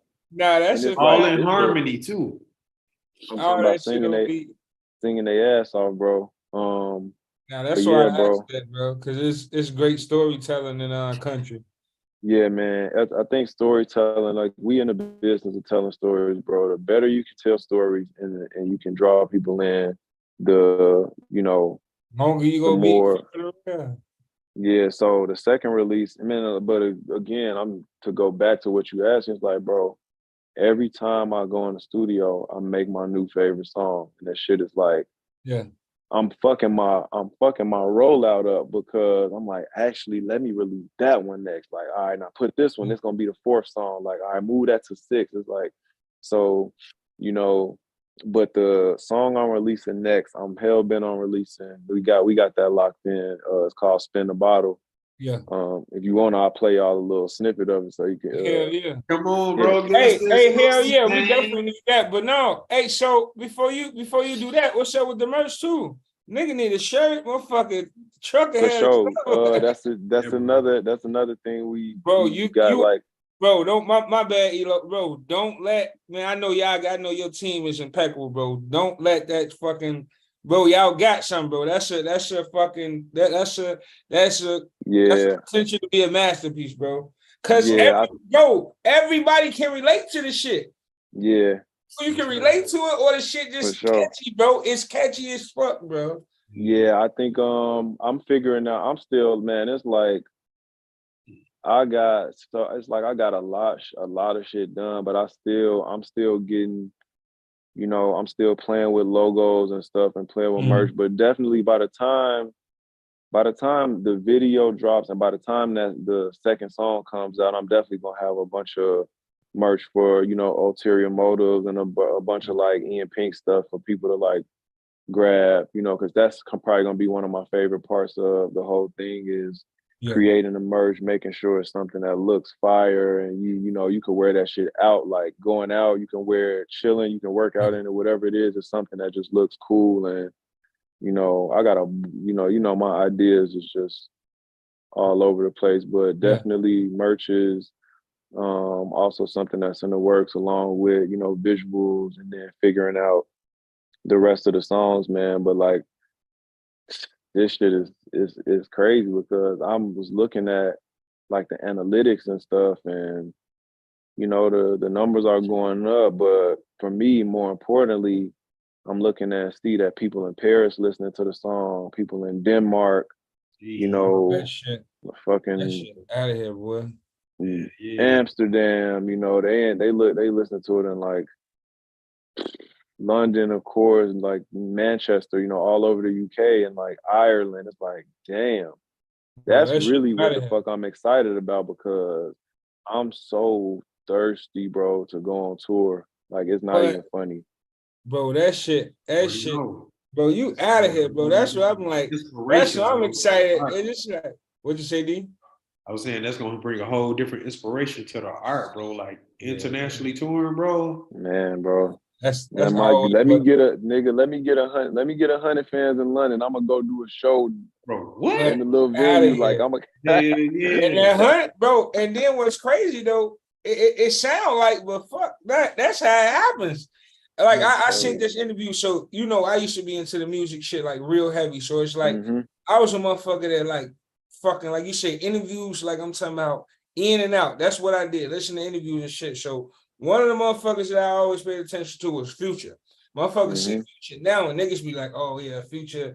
Motherfuckers see Future toxic, like motherfuckers that don't know. But when you look at the businessman of Future, bro, and really know dude background, dude built his friend, dude was building this shit up from the ground to where Back he when he is was now, bro. back when he was meathead, bro. They Meathead, don't know bro. when he was Yes, bro. meathead, bro. Bro, he really was doing them 100 people fucking venues, and then you turn that 100 to 1,000, you turn that 1,000 to 5,000, 5,000 10, and you just keep repackaging, bro. But no, bro, that shit out of here, bro. That's what I'm excited about. It's like it's like me and the fucking music artist. It's like this a whole Man, other motherfucker I know. You know what I mean? Like what I used to man, do in bro. high school, bro. But that shit out of here, bro. Like that shit out of here. Appreciate you, bro. Real shit, Don't man. stop. I can't thank y'all enough, bro, because this is gonna be like we gonna look back shit 6, 8 months, a year from now and be like, man, bro, you said this shit. Like we literally spoke about this Yeah. and it's gonna be a completely different conversation. It's gonna be like, man, did you see this happening? Did you see this happening? Nigga gonna be in Paris. Motherfucker gonna get the FaceTime. Like, hey, bro. Man, are you gonna come back? Are you gonna come back to the States? Nah, Hey, bro. yeah. I think I'm gonna stay out here, bro. I like it out here. We just bought a crib, and I'm gonna have all my kids running around and shit. It's gonna be crazy. But yeah, man, I think that I just tweeted something and said the art of staying present. No, the art of learning how to be where you are, but still climb. Continuously climb towards your destiny and the things that's meant for you is a beautiful gift because I'm really big on being present. I'm really big on, patting yourself on the back, accepting your flowers, even though you still want to go up there, you got to make sure you do them check-ins. Like, no, motherfucker, you dropped your first song. You've been trying to get to this point to where you wanted to be ready to drop this song. So sit here for a minute and really embrace it. And when people tell you the shit is fire, don't downplay it and be like, oh man, motherfucker, yeah, it's cold because you ain't released it, but until you knew the shit was cold. And then And somebody that's me call knowing your shit, myself. you gonna be motherfucker be crying. You know what I'm saying? Like you ain't, but this, that's what I'm saying. It's like, nah, you took your time with this shit because you made sure you didn't want to release nothing that wasn't ready. So when people tell you the shit is cold, really accept the flowers that you know you deserve. Don't feel like you have to. I just talked to my homie yesterday. Don't feel like you have to downplay something in order to make yourself hungry and keep yourself hungry. Nah, we accepting all the love. We accepting all the love because regardless, we know we're gonna get right back to work. So in that moment, make sure you take the moments to pat yourself on the back.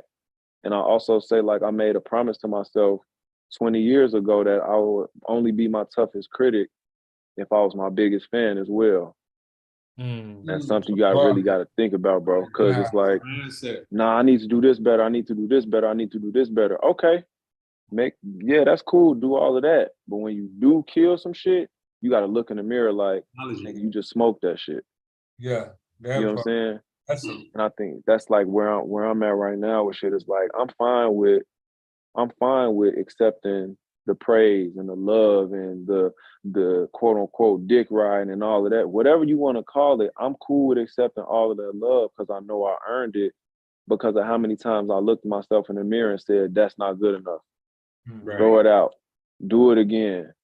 Nah, you got more in you. You can do a better take. Bro, so many times I'm in the studio and it's like, yeah, that shit was good enough, but we ain't here to be good enough, nigga. We here to be phenomenal. So do this shit again. We not doing stuff until we get it right. We doing it till we cannot get it wrong. Michael That's it. Cohen voice. Michael Cohen. I forgot who said that.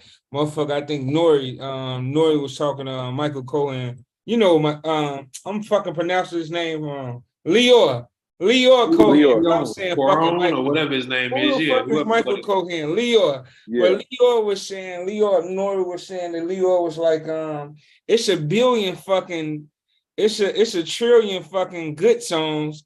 I want the fucking great one. You know what I mean? Like anybody give me a fucking good song. The world doesn't need another good song. We Yeah. definitely don't need another okay song. Yeah. We It's a want fucking phenomenal trillion shit. of them bitches. We want fucking for another fucking cream of the crop. But now, bro. Yeah, That's but even as creators, bro, not to cut your wisdom, bro, but as creators, bro, like it's easy to be hard on yourself. You know what I'm saying? Like that's the easy part, bro. But the latter part, you know what I'm saying? Like bigging yourself up when you have like completely done the project in its entirety, bro, is not easy at all as a creative.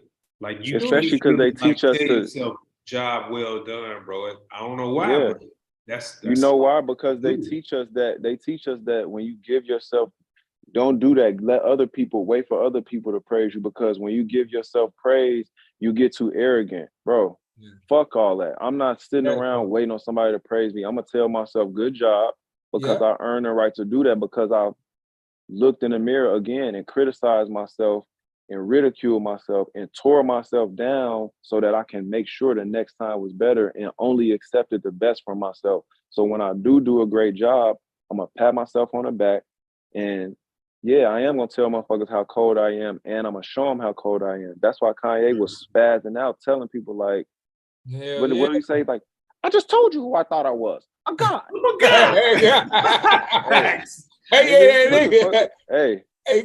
Bro, I just told what you mean. What you mean? Who I think I am, motherfucker? I just told you I'm the coldest nigga at this shit. Bro. And it's like, bro, I love that talk, bro. Bro, it's yes. That's the energy I crazy love. talk. That's crazy talk amongst his common name. people. Yeah. I forgot his name, bro. He That's broke this shit down so crazy, because it's two words that are the biggest lies in the English language. One of them is a narcissist, and the other one is being humble. And it's like, if you look up the definition of humble, everything that you read about that is gonna be like, why in the fuck would I want to be humble?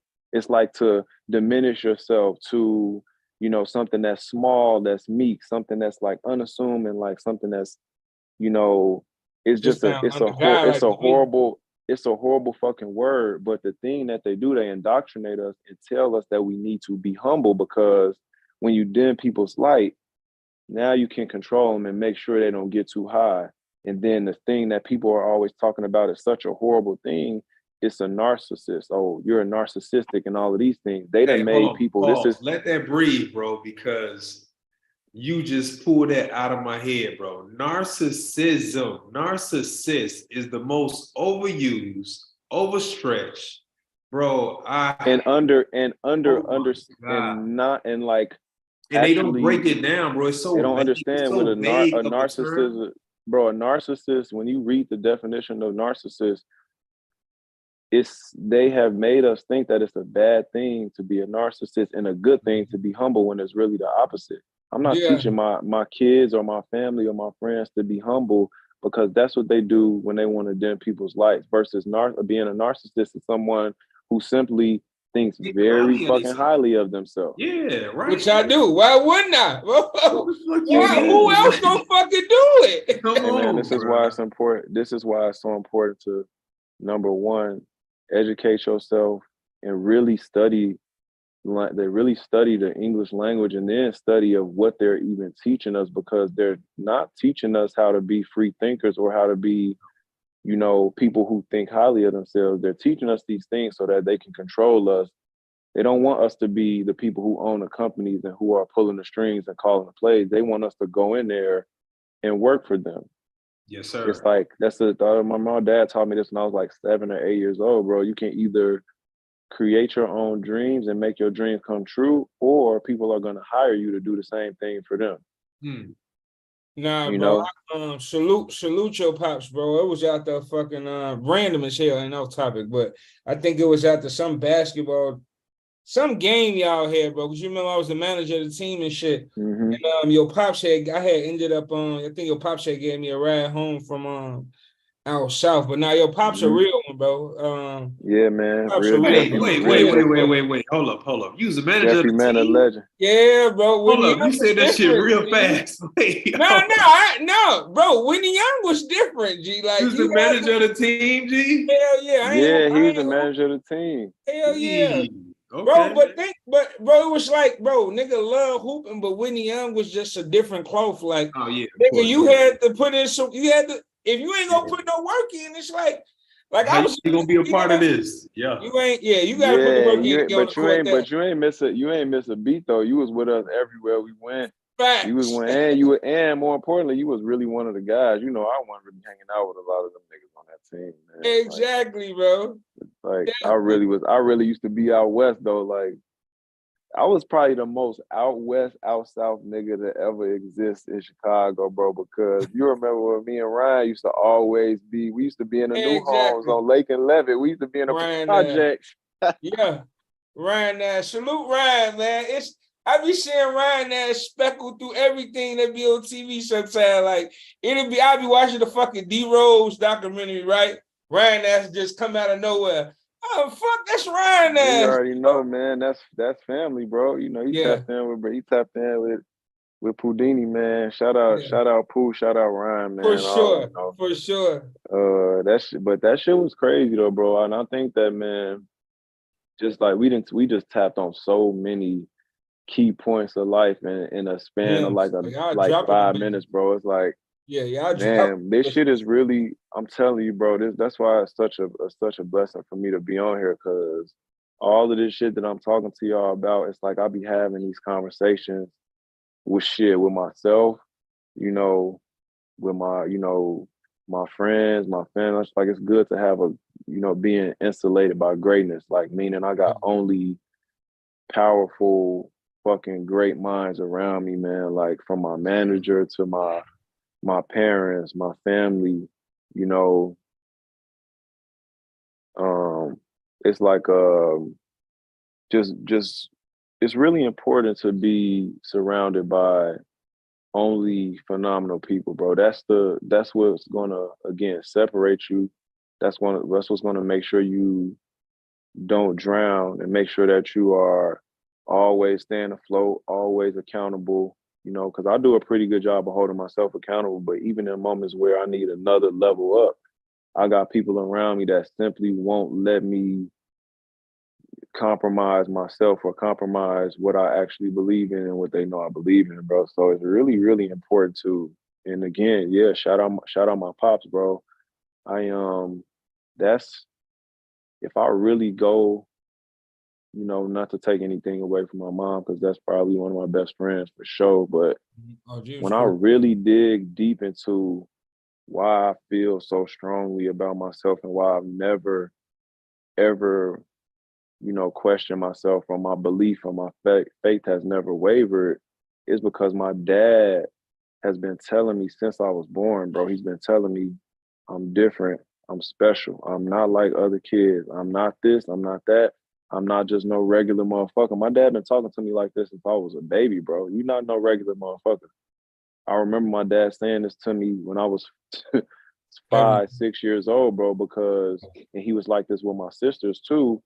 And it's so important what you tell yourself. But even before getting to that point, it's important what you hear growing up. And I've always heard that I was blessed and I was gifted.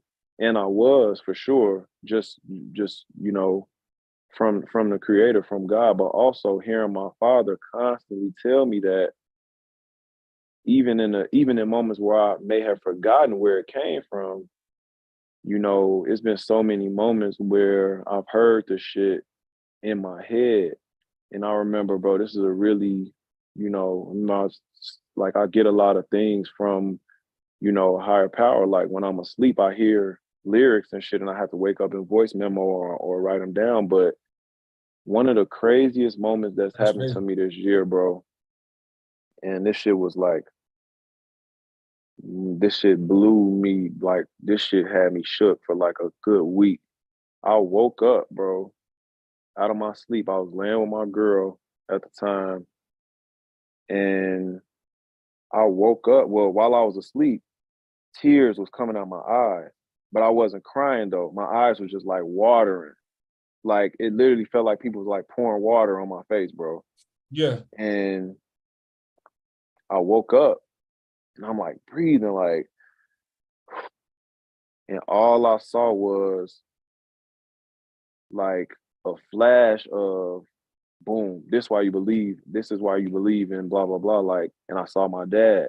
And it literally was like an epiphany. Like I just woke up like, damn, that's like, even though I already knew this, it was one of them aha moments. Like, this is why I've never been worried about uncertainty in my life or figuring out where I was gonna sign to play basketball, where I was gonna go to college at, and who was gonna sign me for a D1 scholarship. I never been worried about none of this shit. What job I was gonna get, how I was gonna get this done, how blah blah blah was gonna happen, because I've always been told that I was a cold motherfucker, flat out. And I called my dad at like 4 a.m. I'm like, craziest shit just happened to me. And I told him what happened, and he was like, man, well, that comes straight from the source. That comes straight from God. And it's just moments like that, bro, or moments where I'm having conversations with, people like y'all or the people in my circle, and I keep having these fucking like affirming moments and things that happen that let me know that even if I didn't want to be doing this shit, this is where I'm supposed to be at. And it literally affirms why everything else in my life, no matter how much success I've had, there's always still been resistance until I decided to do what we doing right now. And it really is a case of, until you step into your purpose, nothing will work how you want it to work. In my mind, I'm thinking, basketball, NBA, like 50 million, you know what I'm saying? And it's like, you're not supposed to make 50 million playing basketball in the NBA. You're supposed to make a fucking 500 million doing this. Right. Now that I'm in the space that I'm in now, I can see every single thing, bro. And it's damn near scary to think how everything in my life has brought me to this point. And there's no doubt in my mind that I'm here where I'm supposed to be at. And every mistake, every fumble, every lesson that was disguised as failure brought me to be here where I'm at right now. And I got plenty more mistakes to make, trust me. But as far as like knowing the goal and the vision, this is where we supposed to get here. You supposed to be on stage singing songs to people who know this shit front to back, because this shit changed their life. And man, bro, it's like crazy to think that I'm here now, and everything that I'm doing right now, I've literally mapped this shit out and overthought it and overanalyzed it and questioned, are you sure? Like, and this is a moment where you like, you ever see like the memes and shit where it say, a year ago, you prayed for everything you got right now. And it's like, damn, this is a fact. And 6 months from now, everything that I'm gonna be doing is what I spoke to y'all about. In a year from now, it's gonna be all of the shit that was on the vision board that we was writing out and figuring out how it was supposed to look. We here now. And I know I'm like rambling, bro, because I'm literally, as I'm speaking to y'all, all of this shit is coming out of my brain like, oh shit. Yeah. No, but you speaking truth to power, bro, because like, you know, the you fucking 8 months ago, a year ago would die to be where you at right now on the trajectory that you on, bro. Like, Man. you like over conceptualizing shit in the moment and like be trying to be perfectionist, bro. But you know, realistically, but that's the product of having like a solid father too. Like, you know what I'm saying? Early on as a kid, like you need somebody affirming you. You need a solid, you know, religious or, you know, a solid foundation of faith. Yeah. Like, bro, like that's how you believe in yourself. You always resort back to that. Either that man or, you know, being in touch with your creator, bro. Like you gonna make mistakes. That's part of the process. Like accepting that shit because a lot of times, bro, we be like, damn, this over with. This the end of the road. You know what I'm saying? Like this is Niggas be emotional. Bro, niggas be lost. Like you That be be that, lost. hey, that be that human body, bro. Bounce back. Like the resilience is everything, bro. Like either your old man or you know your spiritual father, bro, gonna give you that. But a lot of people don't recover as well, so they can't keep going, bro. Yeah, man. No, that's a fact, bro. And to add on to what y'all saying, like everything Ian just said, it's like, bro. One thing I think that it's like when they call it like he just said, fucking narcissism and being humble, right? It sounds ungodly to me. You know what I mean? And then the God talk, they call it cocky, but I call it godly because it's like, bro, I love this hooping shit, right? I love hooping it's a fucking hobby. Like it's like, nigga, it's time to go to war. Like nigga, like talking shit get me going. Like, or the nigga popping they shit on the music shit. Like that's why I love rap. It's like braggadocious, you know what I mean? In your fucking face, fuck you, nigga. Fight. It's like, bro, I love that energy. It's like that timid shit. They want us to be, bro, they want motherfuckers to be timid, scared, bro, fucking shaking and just giving money away. It's like, no, bro, you wasn't.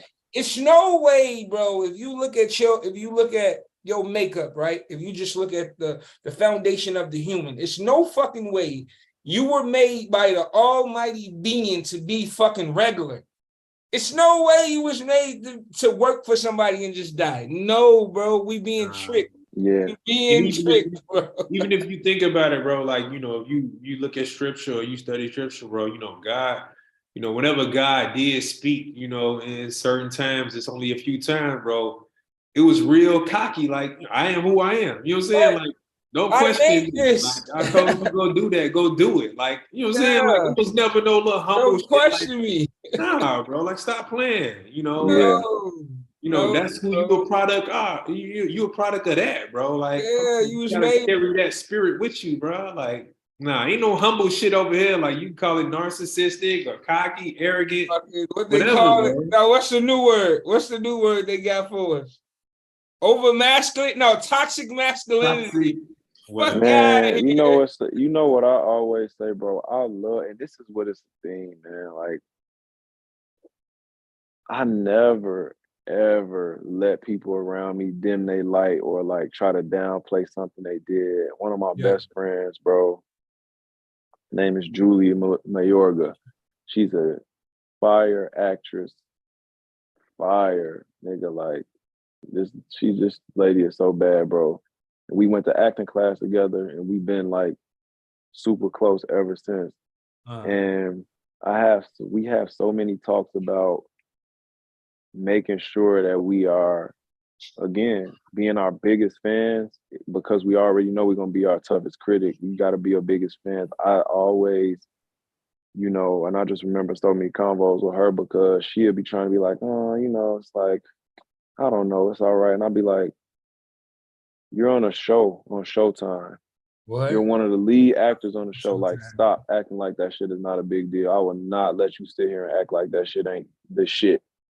What show? It's people that it's called American Rust. Okay, I think and I heard. Like her name sound familiar as fuck. She got a fucking superstar This lady is she's such a beast, bro. And I'm telling you, when I was in acting class with her, I was just fucking like, oh, there's no way this lady is not a star. And it was just so crazy because she really be like, oh, you know, I just sent in this audition for this Marvel movie, and I don't really, shut up. No, that shit's fire. Like, What? You're a beast. You're really a beast. And it's like, whether it's my friends or, you know, a girlfriend or family, my homies, like I never let people dim their lights around me, bro, because I don't believe in that shit. I love hearing people talk they shit, bro. I love hearing, like, that's why I like watching this nigga Tyler the Creator interviews, because he got a chip on his shoulder, because he's like, man, all y'all niggas that was trying to call me weird, and I'm out selling niggas. I'm out working niggas. I just got another Grammy. I just bought a Ferrari, a McLaren. Like, shut y'all broke ass up. Like, he really be on that with niggas. Going crazy. Like, yeah, y'all be really, y'all was trying to treat me like I was the weird nigga, but I'm really actually a better rapper than y'all niggas. Yeah. And I'm selling more than y'all. We can talk numbers, we can talk talent, whatever y'all want. Like, he be on that with motherfuckers, bro. And I like when motherfuckers talk they shit, bro, because when you earn your shit, put it in their face, bro. That's why I fuck with Kobe. That's why I fuck with Kobe, bro. That's why Kobe's my favorite athlete. That's why I fuck with Muhammad Ali, because Muhammad Ali was telling you, man, I'm finna beat your ass tomorrow. Rest in peace, Ali, a dog. I'm the prettiest nigga in this shit. I'm finna beat your ass tomorrow.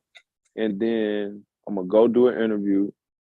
It's like, he really was telling y'all, like, yo, I'm really the coldest nigga at this, for real. Like, you're not gonna be able to hit me. You're not fucking with me. Same thing with Floyd, bro. To kill us, bro. To kill us, though. Like, that's why, not to cut you off here, bro. Motherfuckers gotta do his prop. He was saying that shit to fucking cold-blooded, heavyweight killers, bro. Niggas these was niggas people feared. They went to sleep thinking about how hard Joe, like, you know, George Foreman. Hey, niggas was going to sleep thinking about, man, that nigga George Foreman punched me hard as hell. Muhammad Ali was like, boy, you too slow. I'm finna whoop you tomorrow, nigga. You ain't on shit. Bro, and then really whooped him, though. Like, dude, bro, I get scared seeing dude fucking training videos, bro. Dude was a fucking animal. Joe Frazier, bro. Ali. I fuck with Ali. I fuck with, like, Serena Williams. These people that I know put that work in, like Kobe Bryant, bro. Kobe Bryant was the reason that I made it through college. And even when I wasn't getting no playing time, when I thought I was supposed to be playing every minute of the game, but I go to a D1 school and they got 6 niggas that's all seniors, and I'm like, oh shit, like it's it's the reason that I was getting up at 4 a.m. to work out, bro. Kobe Bryant, like, Mamba. This nigga out working everybody, cool. This is what I need to be doing. And it's like, when you work for something, bro, I feel like when you gotta earn your confidence. So when you go in and you putting them reps in, they say it takes 10,000 hours to be a master at something. When you know you put in 40,000 hours at something, bro, yeah, I'm gonna tell you niggas y'all not fucking with me, and I'm gonna show you. I'm not just gonna show you, oh, let the work speak for, man, shut the fuck up. I'm gonna tell this nigga he can't fuck with me, and then I'm gonna go out and show him. And then what can you say? What can you say, man? This nigga Kobe, bro. Most you can do is want to fight me. What can you do, bro? That's the most thing you can do. Other than that, you gotta respect it, bro. They wanted Serena Williams to be all, quiet and just be humble and all of that because she's a black woman. Nah, Serena said, fuck y'all. Busting they ass. Hey, man. Busting they ass. There's one thing, if niggas don't know nothing about me, I'm a huge believer in popping your shit and don't dim your life for nobody. That go for anybody. I hope anybody who see this podcast or anybody who ever meet me, I'm gonna make sure y'all know, don't ever dim your life for nobody. I say this in relationships, friendships, and work, in your life, career, everything. Like, you don't dim your life for nobody, man. People can't handle how bright you are. Niggas could either put their sunglasses on, they could leave, or they could get blind. Which one you want to do? Hey, pick one. Cause we ain't turning shit down, boy. I'm not turning my light down. He can't, cause the worst shit already promised. Yep. Like when you think about, bro, like I say, sometimes it get complex when you get to talking about this life thing, because it's like, it's men. men in general, it's like you deal with you fighting so many battles within just nature. Mm-hmm. It's like the human party, you fighting the human part of your ass that be like, nah, I really don't want to do this today. Like, I really should stay in the bed, but it's like, no, you really need to be getting your ass up to getting this motherfucker work in. Like, nigga, fuck that soft shit. Get your bitch ass up, CT Fletcher voice, and let's go get this work in, bro. Yeah, bro. It's like you gotta master yourself too, bro, because what I learned, I was telling D this, right? I had went into a doctor's appointment, because I drive trucks for a living right now. So we got to renew our fucking medical card, which is funny within itself because I think 90% of the fucking industry is morbidly obese. So, but I went, bro, and I ran. Yeah, it's crazy. You renew your, and most of the niggas fat as hell. But so I ran into and I rarely ran into a black male doctor, right? So I ran into a black male doctor, he talking to me, and he said, the nigga talked to me so bluntly, like I never had a motherfucker, you know, most times you go to a doctor, it's a female of another race, she like, oh yeah, okay, yeah. Well, you should be doing this, Mr. Friend. Oh yeah, okay. This nigga talked to me so bluntly, right, that it was a fucking a point. I think the nigga changed my life. Like I went home and told my wife, like, this nigga was an asshole, but this nigga changed my fucking life. Like I ain't like how this nigga was talking. I ain't know if I should punch a nigga in his face or be like, thank you. But the nigga changed my life though, bro, because it was like, bro, I didn't realize I was moving on autopilot. Like sometimes you get lost in the everyday routine and shit, bro. And it's like you forget who you are sometimes, bro. If you let this life consume you where you're not able to unplug from it, like when they call it a matrix, it's really that. Because if you don't snap out and fucking put your mind to the shit, is that me? Yeah. Y'all don't know? Yeah. Yeah, sound like. Excuse me, I'll be your host for the evening. Gotta stay Who's fresh. playing that Cali shit? I'm so fragile. Know how to treat Oh, us. it ain't me. Man, That's you. Hey, salute to fucking Hit Boy and Monte Carlo. God damn, we got a motherfucking ghost. Playing But that Mac no, Dre hey, that was some Ghost. shit though. I thought Ian was playing a motherfucking snippet. But now, Him just randomly dropped that motherfucker right, while just he drop mid that shit like, conversation, nigga, mid story. Like, coming too much, nigga. We got shit to do. But now, bro, make a long story short, bro. What I got from everything he was saying is like, don't get lost in this shit moving on autopilot, bro, because you will be on autopilot to a fucking grave. You feel me? And what's already promised, the worst shit in life is already promised. It's death. So what are we really stressing over? Nigga, you gotta die. So what are you gonna leave here what energy, like Max B say, free the wavy guy? Who gonna leave a legacy, nigga? Niggas be doing all this hating and all this talking and all this dumb shit. Who leaving that energy? Yeah. See, that's the Kobe energy still here. Nip energy still here. Who leaving that energy, bro? Yeah. That's what that autopilot shit do, bro. You end up the same as everybody else. Like, that's why we idolize those people, because, you know what I'm saying, they did the total opposite, which looked like a Kanye, bro. I'm a god. Nigga, it sound crazy, bro, but I'm not moving like how everybody else move. You know what I'm saying? That's how you end up the same as all these other motherfuckers who came and went. Not trying to be that, bro. That's a fact.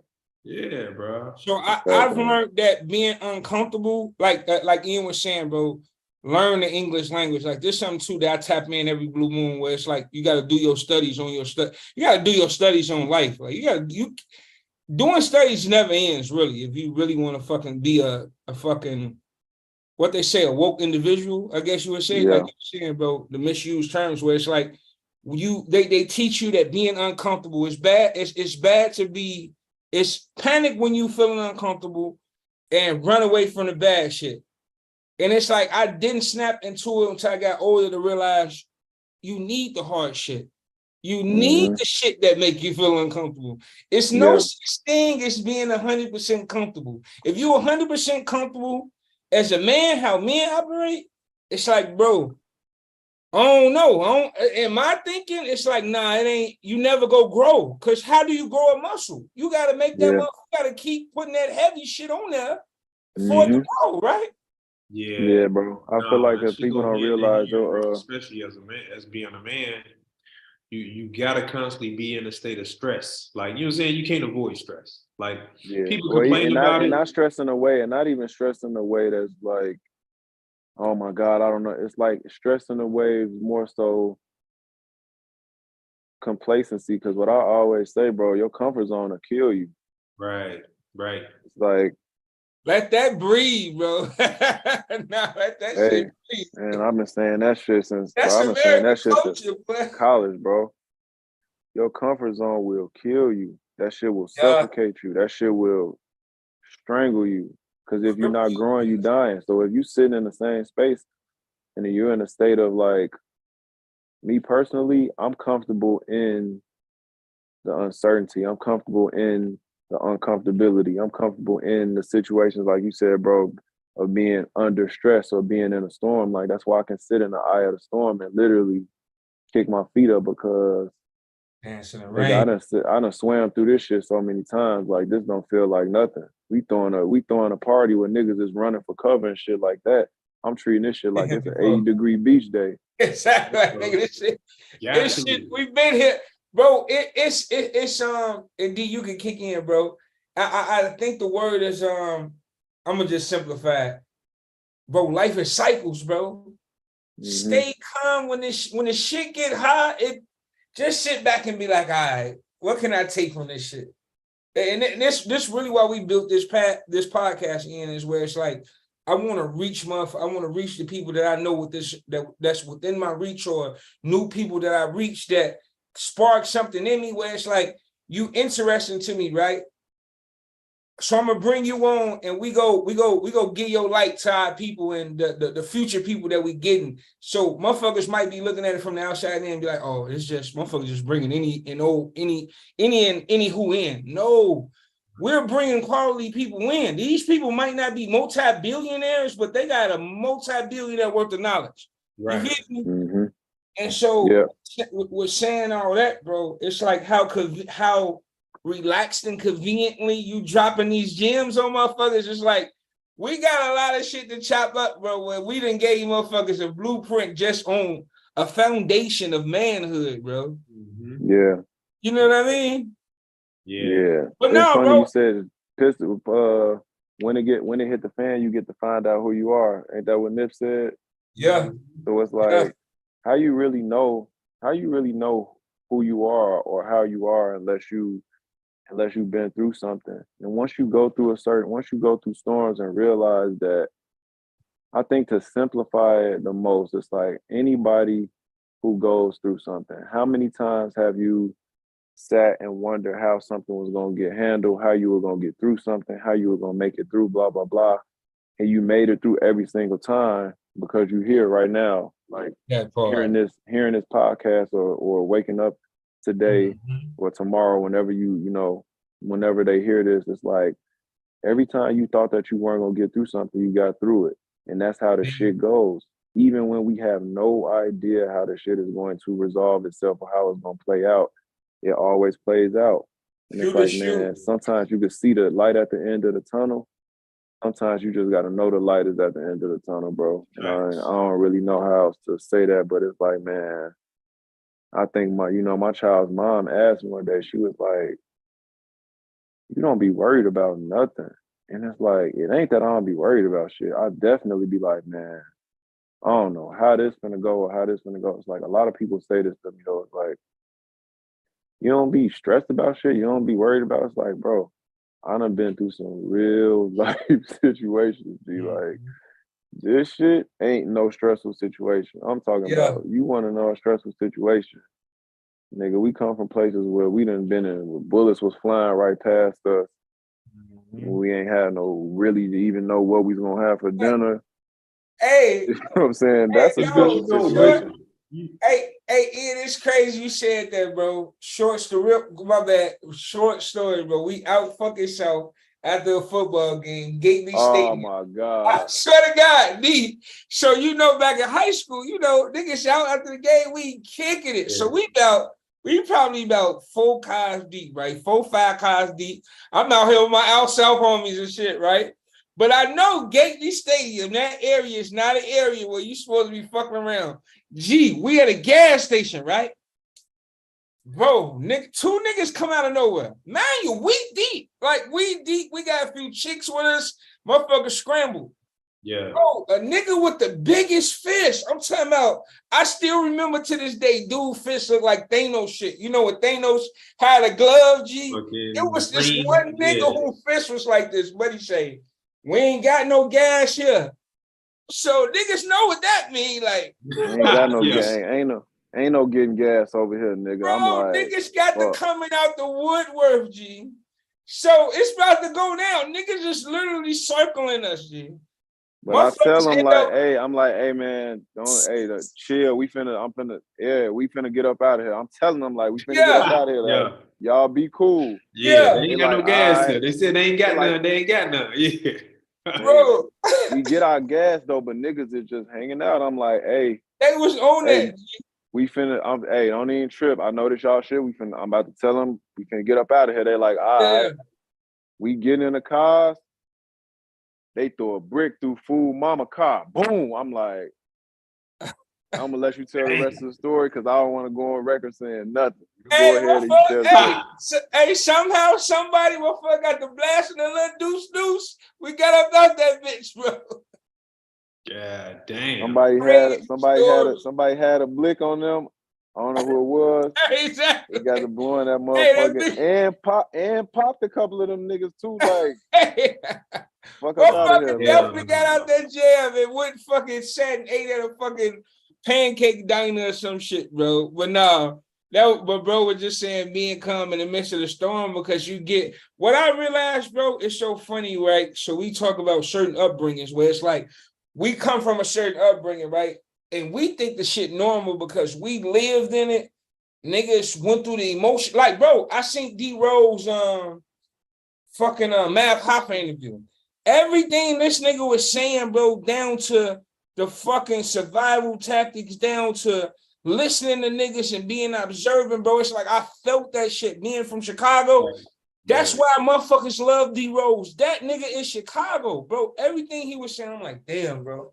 That shit real because it's like, bro, when I moved to the hood in Chicago, it was like I went from fucking damn near you thinking Beverly Hills to you moved to the hood, but you seeing all the shorties outside, so you like this shit a playground. Like this shit finna be a breeze.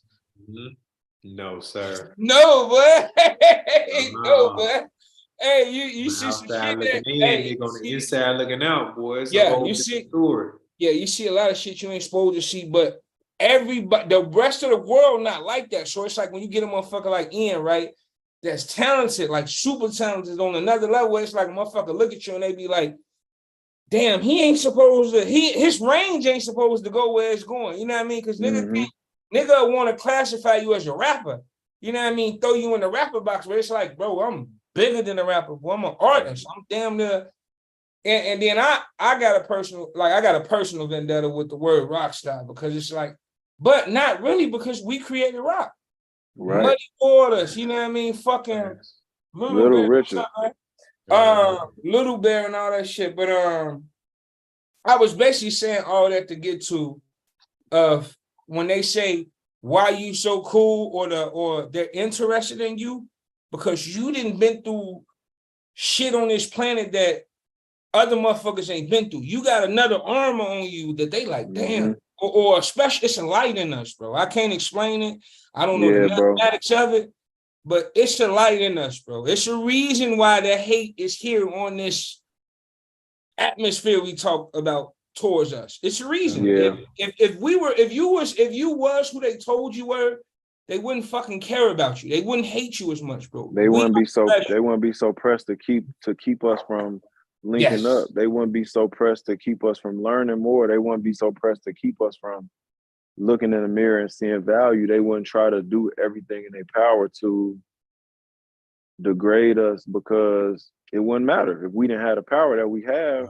If we really were what they try to make us believe, they wouldn't be going above and beyond to make all of these laws to make sure that we weren't able to believe it, see it, believe it, utilize it, and then actually embrace it and put the shit to use, bro. It's like, I think that it is like, that's why I like, man, like bro, like as a black man, it's so many forms of what this looks like, bro.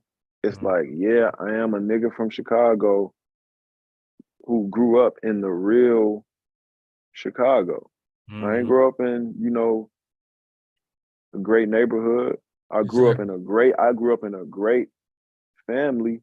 I did not grow up in a great neighborhood, bro. I did not grow up in the best, like, there was a lot of shit that niggas was not supposed to make it out of. And I'm a motherfucker from a place where niggas don't make it out of. And I've been all over the world. I drink great wine. I have superb taste in every single aspect of my life, from the people I keep around me, the clothes that I put on my body, the music I listen to, the food I eat. Nigga, I drink wine. I'm not drinking no cheap ass shit from I'm drinking a motherfucking real wine. And I learned about the shit that I drink. I learned about like why I'm even drinking the shit, or why it tastes how it do, and why it comes from, they call it this. We just came from Napa, California. They call this, bro. They name the wine based off of where it comes from in the world, what region it comes from, and what kind of grapes they use. Like niggas is not knowing this shit, bro. And I make music that tells the stories of a young black man who grew up in a place where people don't make it out of, and I've been all around the world, and I've experienced the world at a very high level, and it's only getting higher. And all of that, and included with all of the love and the belief and things that I've had instilled in me, it comes out in my music, and it is what you see here today. So that's why when I meet people, bro, and they be like, oh, I thought you was from here. I thought you was from this place or this place. I know you're not from LA, but I didn't know where you were from. And then when I listen to you speak, it throws me off too, because it's like you got like a southern drawl to your, especially when I speak to niggas like y'all and the people who I know or people who know me. Yeah. But then it's also like the music that you're making don't sound like somebody who looks like you. So so now I'm all the way fucked up, but I'm also like super dialed in because I'm trying to figure this shit out. What is this that I'm looking at and that I'm hearing? Exactly. And this shit doesn't just look like one thing, bro. You have, black men who are Kanye West. You have black men who are Tyler the Creator. You have black men who are Michael Jackson. You have black men who are Future, Robert Smith. I don't know if y'all know who Robert Smith is, but was the richest black man until Robert F. Smith. Nigga was the richest black man until that nigga from Chicago came and kind of like took that shit and put it in his pocket. But bro, it's we're so we're so multifaceted and multi-hyphenate that I don't know if it's supposed to be hyphenate or hyphenated. The noun is we are multi-hyphenates. We're so many different things. It's like, I can go sit in a crib and I can watch Menace to Society, or the best way to describe it is if I'm on a 12-hour flight, right? I might watch Menace to Society, and then I may watch Breakfast at Tiffany's. Then I might watch Like Mike. Then I'm gonna read, might write a song, and then I'm gonna watch How to Steal a Million and How to To Catch a Thief. I don't know if y'all know those movies. Those are old movies. It's like, I know Breakfast at Tiffany's. I don't know How to Catch a Thief or whatever. To Catch a Thief. To Catch a Thief, and then How to Steal a Million. Who's the character in How to Catch a Thief? Man, I'm thinking of Catch Me If You Can and shit. No, Catch Me If You Can is a fire movie. How to Steal a Million and To Catch a Thief. Those old movies, like way back in the day. Like I'm talking about, might be in the 20s. Looks like old movies. And the reason I even discovered them movies, bro, is because I am, knock on wood, but I don't ever get writer's block, right? Yeah. Now some days I do. It is easier for me to express things and process things, and some days it does flow out a lot easier. But I always can write, at least to a certain extent. But if I'm ever in a mood where I don't really feel like writing or I don't feel like doing nothing, I just watch movies, bro. I watch old movies, like any movie you can think of. So when I'm on those flights, I rarely sleep. And what I do is I just watch movies. And I'll go like, man, let me watch some shit that I ain't never seen before. So I'll watch, I know y'all seen Casablanca before. Like that's a classic right there. Like you gotta watch Casablanca. Never seen it on. Wait, who the character? Who the main character? It's Humphrey Bogart, Casablanca. I could be tweaking. Casablanca. Casablanca. I feel bad when a motherfucker hit you with that. I know y'all niggas seen this shit. Nah, man, because you gotta think about it. So, bro, I had to tell my homie, I had to tell Coast this too. I had to tell Cosign this because there's a lot of movies that he ain't seen. So Humphrey Bogart, and I think it's in like the 1940s. It's a Humphrey Bogart movie, bro. You gotta watch it, bro. It's like it's one of those classic movies. It's like people who think they know movies, they done seen the shit before. But there's so many movies that are in that vein where it's like old movies, 1940s, 30s, 20s. It's like, man. You know what's another one that's good though, bro? I ain't in that bag. That's the problem. I need to get in that Imitation of Life, bro. Yep. Imitation of Life. Great movie. Yeah. See, I ain't into. You talk about like identity crisis and shit, bro. That movie, like my grandma put me on that. Like that's why it's like you gotta really think about it. Like Black culture is so fucking compelling because I grew up. I was just doing this when I was like working on my Apple Music for artist profile. They was asking me questions about my first memory of music. It's like, bro, I grew up listening to NWA, Snoop Dogg, Notorious Big, Aretha Franklin, Prince, Luther Vandross, and Barry White, like Michael Jackson, like all of them, like, bro, those are all different type of shit. And then I would watch movies like Menace to Society. I went to the theater with my dad to see Don't Be a Menace to Society while drinking your juice in the hood, bro. My dad took me to see that shit. I don't know how old I was. I seen Booty Call with my OG. On God. Come on, G. At the Brickyard Ball. Oh, God. We went to see these movies. But then look at this, though. Every year, me and my mom watch the Twilight Zone marathon. Oh, no, that's dope, bro. So it's dope. Bro, and you, like, having so many, like, we on so many different ends of the spectrum, bro. It's like I didn't really have a choice but to have all of these different things and these different, these different chambers in my brain because I've been overloaded with information, bro. And then you grow up like learning this and learning that, and it's like, man, it's like how you go sew it together in a way. Like how do you sew it together? All that shit up in a. But the shit it mixes on its own because you got to think about everything that we've ever endured, everything that we've learned, everything that we've, experienced or made it through has brought us to where we at today. Yeah. And the only like journey is really just to dig inside and pull it out. Yeah. We already have it in there. Yeah. So that's why life, like the key to this life shit, bro, is just growing deeper into yourself. That's growing, improving your relationship with the higher power, whoever y'all believe in, and then improving a relationship with yourself. And you spend so much time, I spend so much time by myself, bro. I have no choice but to learn the fuck out of who I am. And that's why I can go into a place like LA and be there for 11 years and never have gotten lost in the sauce because you can lose yourself if you do know who you are. Hell yeah. If you don't know who you are, bro, you're gonna get swallowed up in that shit. They'll make you into whatever they want you to be.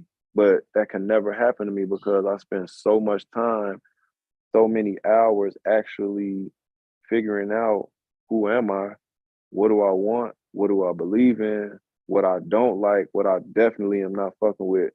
And, when you really build habits and things like that and continue to learn, you have no choice but to have a very clear understanding of who you are.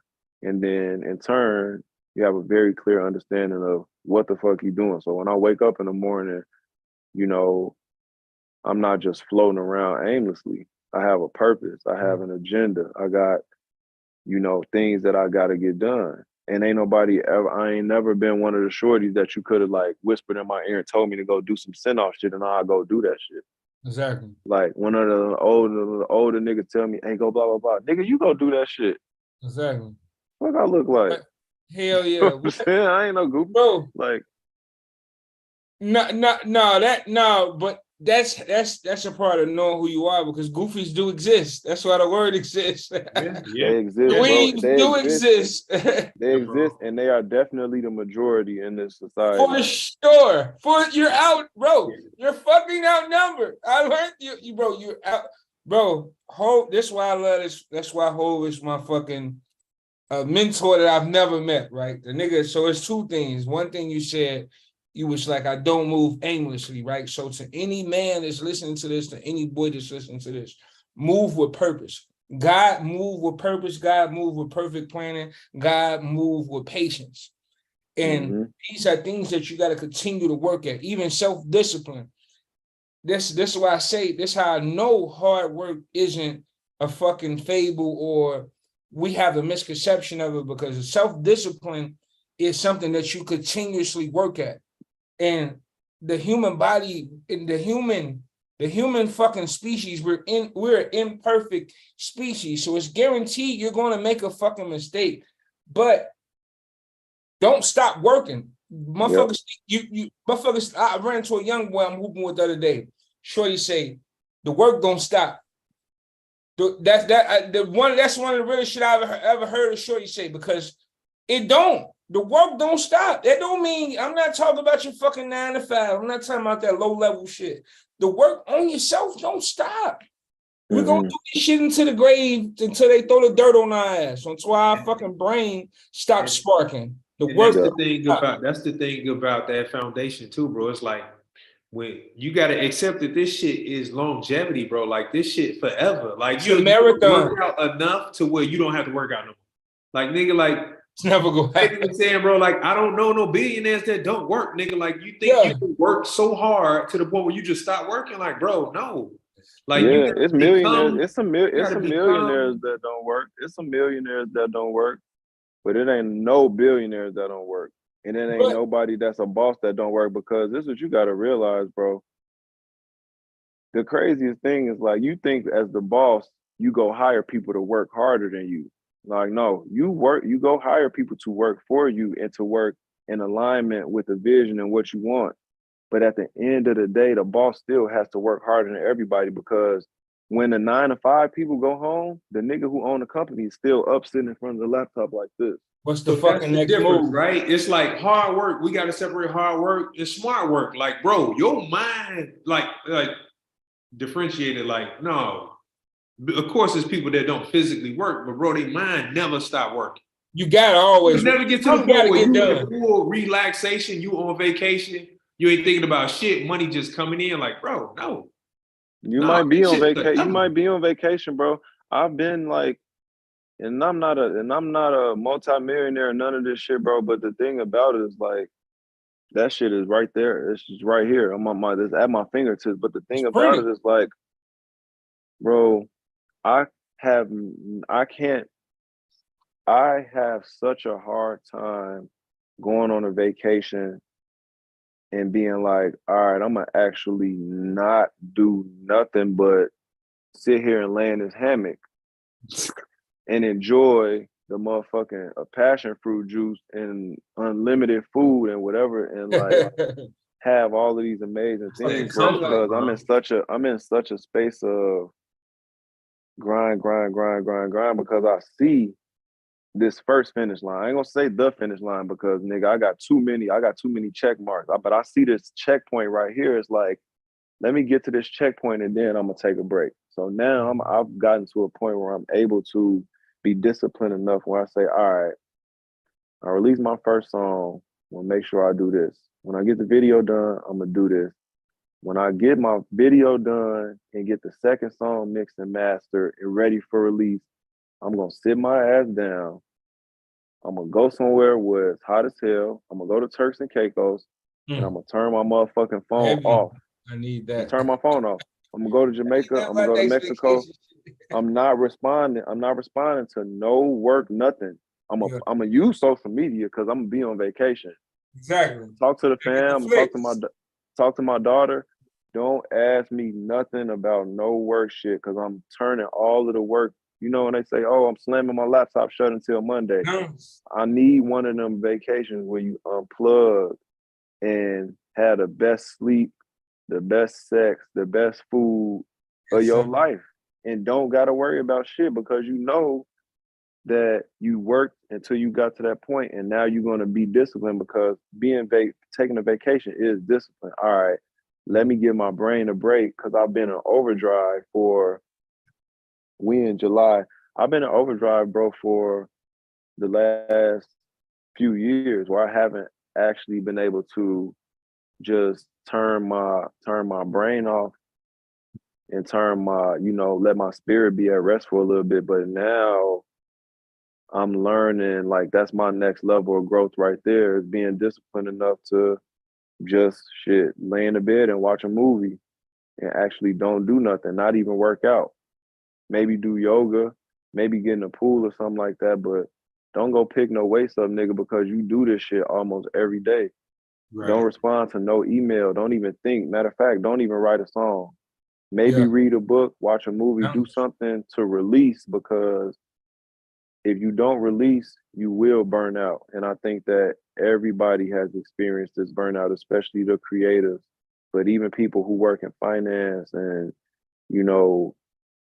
business and all of these things and e-commerce and tech, like, they understand that burnout is real. That's why these companies, when you come to work for the billionaires, they make you take an hour break, an hour lunch. Mm-hmm. And then you take 2 15-minute breaks, because even a motherfucker who is an idiot and wants you to work all day knows that they can't get the most out of you. So, hey, take that 15-minute break.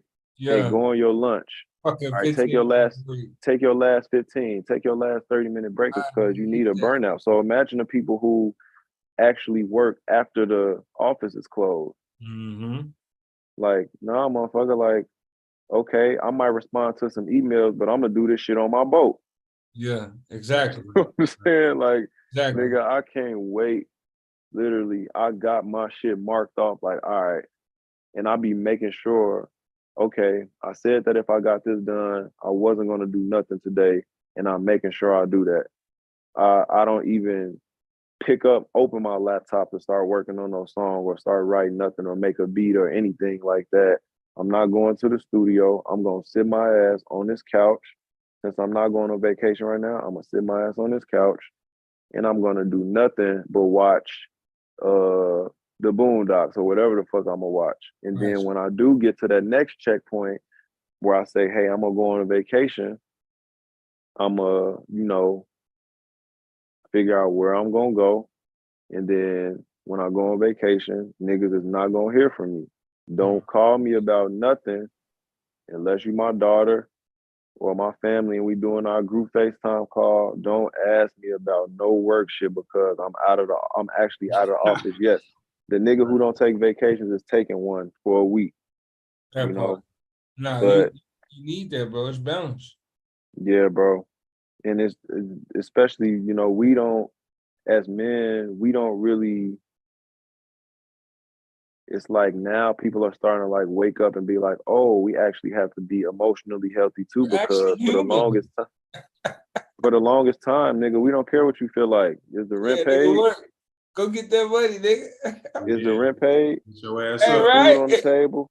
Exactly. Is the house protected? Is all the things taken care of? But what? We need those releases, bro. We need that time to really recharge. And it's just like a cell phone or a laptop. You got to recharge the battery at some point. Bro, you got to, bro. I was just telling me and my wife had went down to Napa, California for her birthday, to celebrate her birthday and shit, right? So, me just taking advantage of what another thing too. Motherfuckers got to look at the hint, like with social media, right? Motherfuckers always, it's like social media made motherfuckers want to go peep. It's like a game of spades. social media has made motherfuckers that want to go peep at the next person's hand instead of looking at their hand and be like, how can I make this motherfucker work? Like looking at your hand and actually be like, I got this. It might not be the best, but bitch, I'm finna go out swinging. You hear me? Yeah. So you saying all that, it's just like, okay, I went to go celebrate my wife's birthday. Then I took advantage of my system that I got going on, took a fucking week vacation. After the vacation, and it's like, bro, it's been so fucking.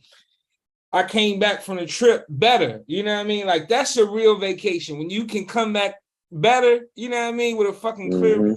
It was like, why? It showed me, bro, that the shit that like the people that sometimes the people be around, or sometimes the shit you run across, it be like the shit that people really be depressed over. It be like, bro, we really doing a disservice to ourselves by not being more unified to be trying to get some quote unquote money together. We niggas is motherfucker, this is they self from you because they think you making a certain amount or they think you doing this or they'll instantly be like, oh, you think you better than me. When it's like, bro, that's really a dweeb mentality because if we in the same family group, we supposed to be thinking about how can we get this shit together because the real power is in the people and the real power is in numbers. So if we fucking broken up and fucking fighting over stupid shit, how the fuck we ever go get ahead? So it's like, bro, we do ourselves just like what I took from the saying all that, bro. What I took from the trip and what I seen with my own eyes, just like y'all people just don't. It's like people don't get it.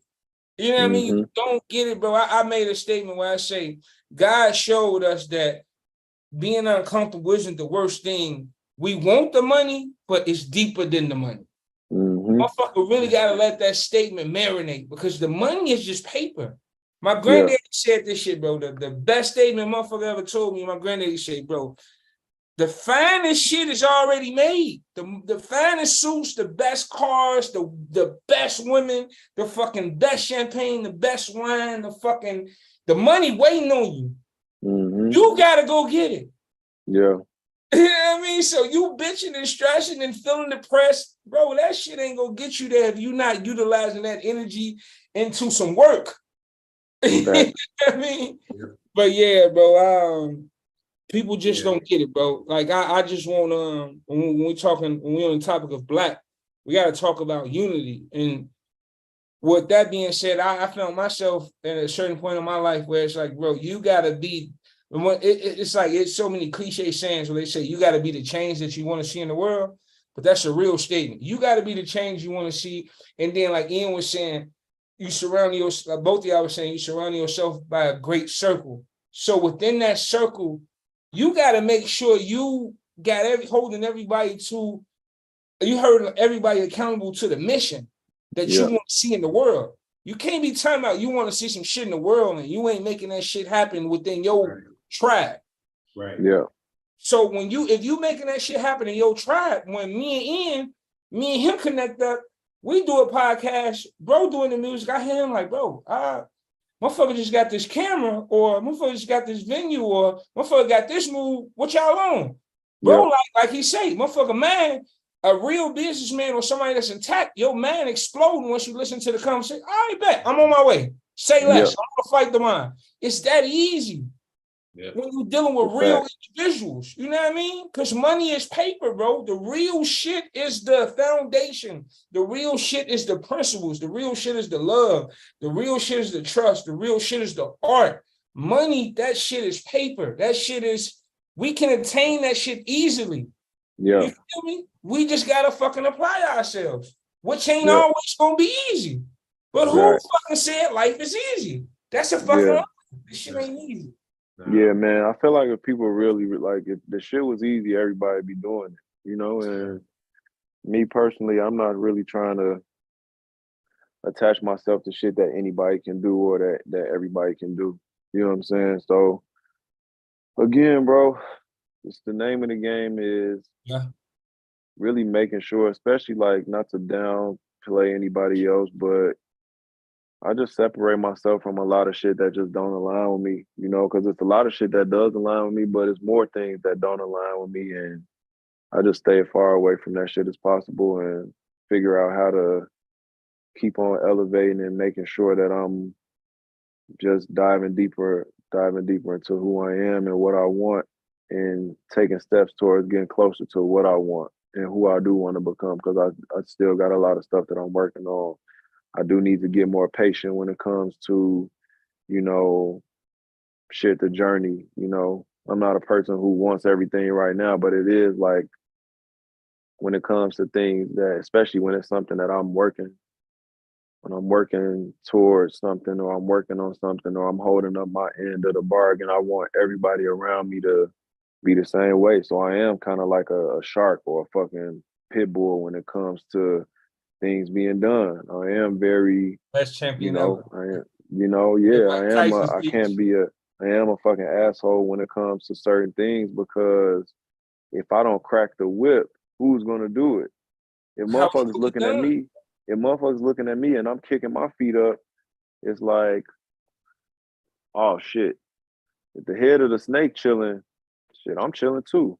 Right. That shit trickle down. I don't ever want a motherfucker to think They that can I'm kick taking a play off or I'm it. chilling.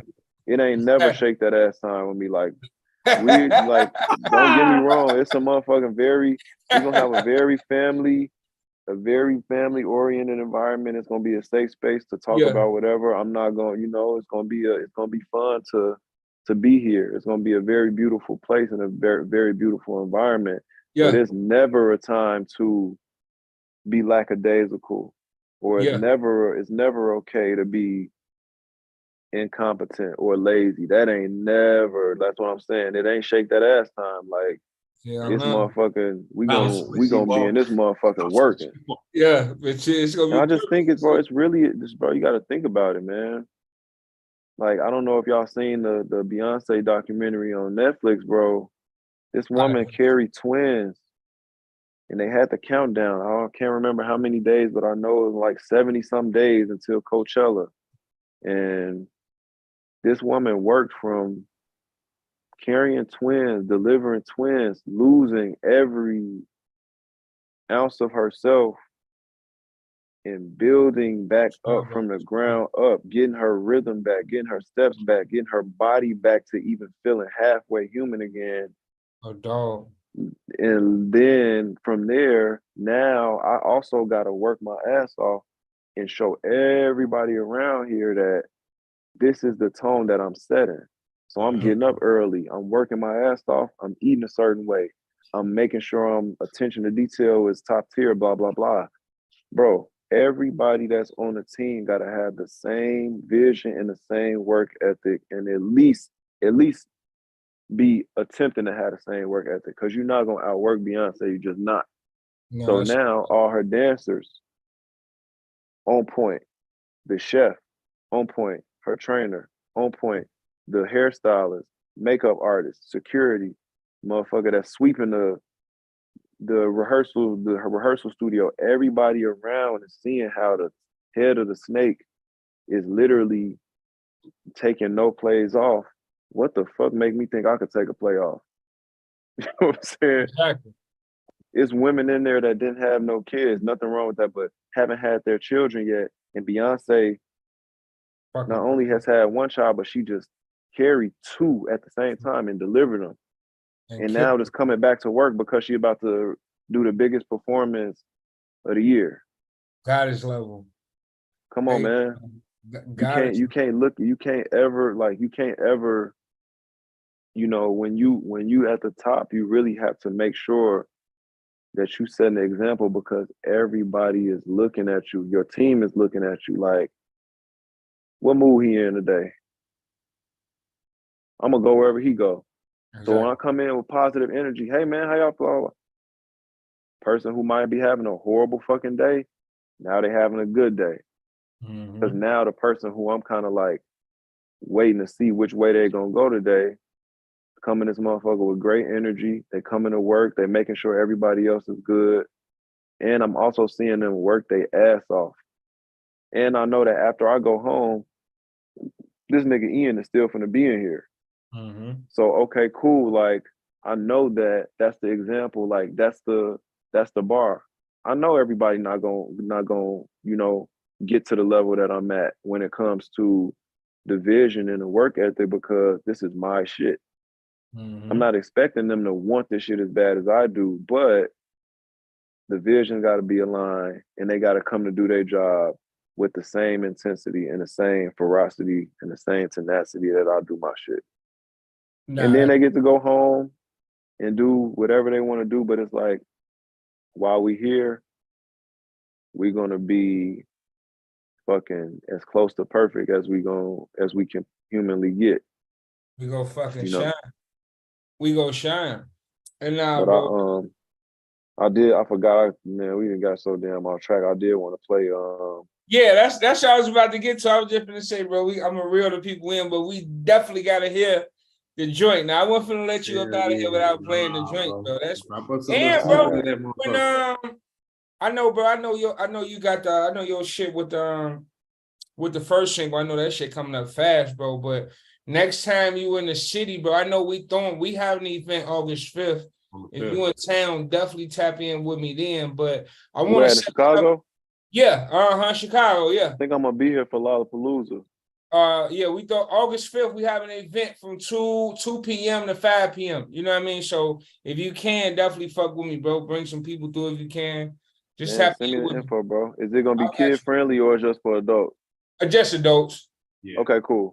All right, yeah. Let me know. Just send me all the info, bro. Of course, like if I'm here, I gotta figure out what the schedule is for that week. But definitely, if I'm here, regardless, I'm gonna make sure motherfuckers pull up and come tap in. I wanna and then, bro, before the year, bro, I'm gonna bounce some ideas off from you, bro. But I got some. I want to get in get some special visuals, bro. Fucking some special shit like in studio. You know what I mean? Get you in studio, bro. Get a bit of your personality. You know what I mean? For sure. Exclusive interview, bro. Like the shit big. Like it's bigger than this. Like it's way bigger than this, bro. Like man, please, bro. Let me know whatever. Like whenever, man. Like I'm down for whatever. I love. Obviously, if y'all can hear anybody that watches podcast, they're gonna be like, man, this nigga talks so fucking much. Man, but it's quality though. Podcast, bro. It's quality. I know, but that's why I be like, man, I be like, damn, like I know you're supposed to talk on the podcast. It's like, man, I get this shit from my dad, bro. We be talking. Niggas be talking.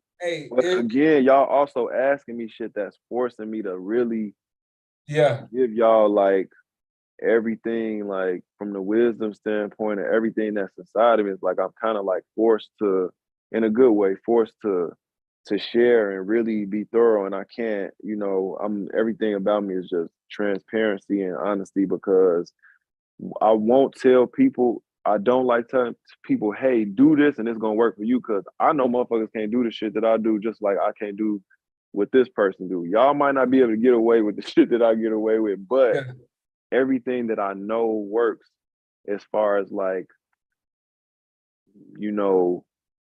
certain lessons that I've learned, I have to give that shit to people because I want everybody that comes after me to be able to jump over the hurdles that I ran into, and the shit touch the stove and realize it's hot.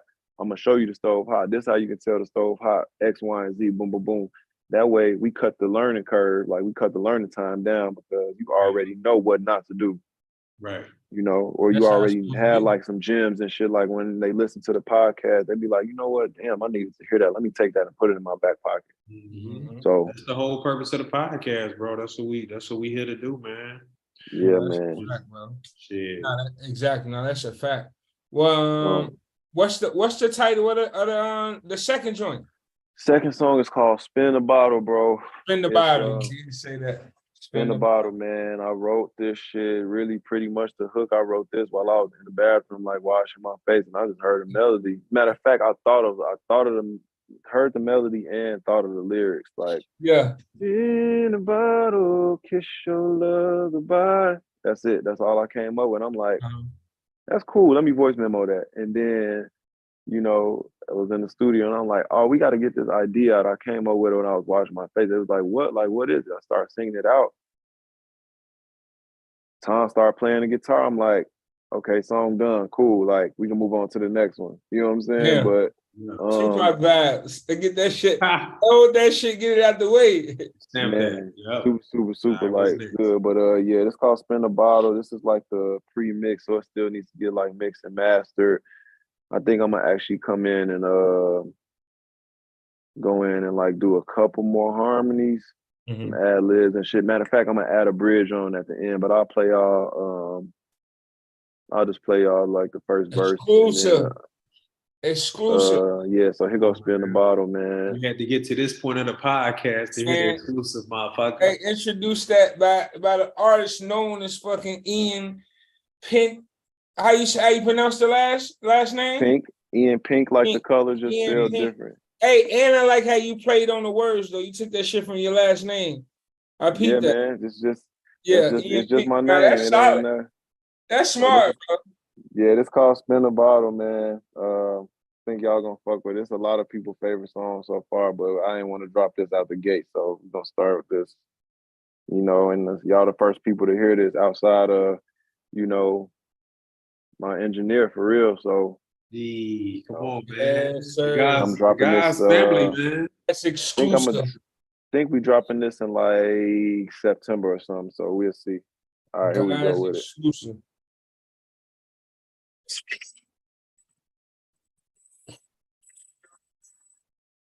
Y'all can hear that? Nah, I can't hear it. He's bobbing his hair like he can fucking hear it. Nah, I can hear it now. I'm reading some over there. What you eat, I'm waiting on it to kick in. Oh, you know what I gotta do? I gotta go on here and say. All right, he got the AirPods in the whole time. Oh yeah, they ain't gonna play through that.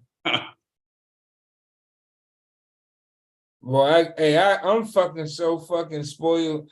I can't talk on the phone without my AirPods, bro. Fucking Apple got me. Got y'all ass, man. Apple AirPods, fucking Apple iPhone, fucking Mac, fucking Apple Watch. Motherfucker, I'm gonna go have an Apple car next. Fucking around. You gotta get them fucking goggles first for the 3,500. What? No, they can kiss my ass for 3,500. I'm gonna need goggles first, bro. I'm gonna need the sponsor kit for the 3,500. Damn, cuz left. Damn, yeah. He wants to get exclusive. Damn, come back, G. Fucking technology, exclusive. Bro. It fuck around with technical difficulties. Right. But no, bro. But fucking Apple stock is going crazy. Like it was. Yeah, it is. 160 to 190 with like, don't quote me, I think like within a month's term, but go buy some fucking Apple stock. Yeah, bro. Yeah, my youngest son bought him some, bro. He regretting that he put a little bit more in there. Apple finna be that next company, bro. Yeah. Now your shit muted. I mean, I did that shit. Everybody getting caught with it. Can you hear me? Yep. It's so what I gotta do. I gotta turn original sound for musicians. I gotta turn that on. Okay. So I can hear what I play. Can y'all hear? Can y'all hear this? Yeah. Okay.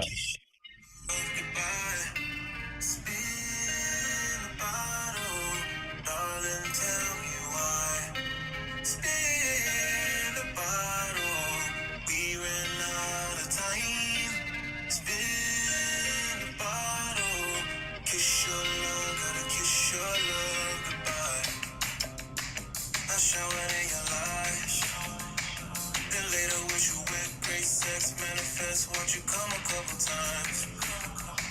We did all that we could to build a perfect life. We filled each other's cups, but we painted with a brush that was for another time. I know it's such a tragedy to grow in love and throw it all away. I think it's the perfect time for me to flush and venom out my veins. So I'ma have to stay in the bottle.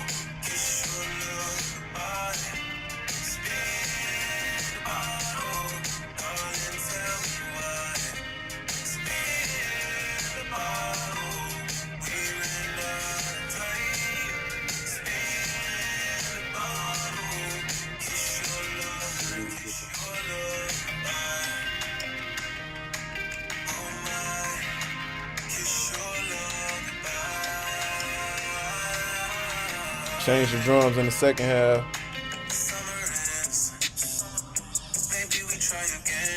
Okay. I think it'll be safer when we ain't on different pages and the drama's in the wind.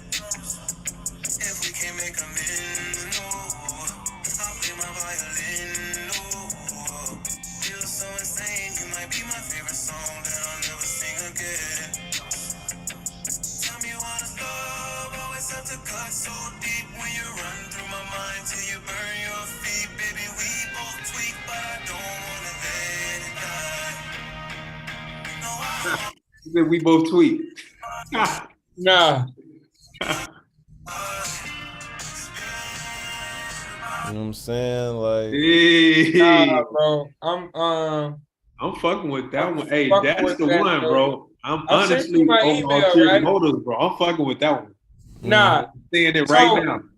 I ain't gonna hold you, bro. Like I say, bro, it's crazy. Like, nigga, I never knew you was a fucking music artist. I knew you was fucking Ian and Ian fucking the Hooper. Ian, you know what I mean, the homie. I never knew you. It's weird. I ain't gonna lie. It's weird. Just knowing you, and then you fucking grow into a fucking dope artist. So now I'm a fucking fan, but it's cool. I fuck with your shit. Like I gotta give them the nigga talk. Like niggas find it hard to say they're a fan of a nigga. Right. Hey, it's all right. You know what I'm saying? I'm fucking with it. Whatever. My wife wrote past and she like, oh, that's your shit, huh, man? I'm like, yeah, I fuck with it.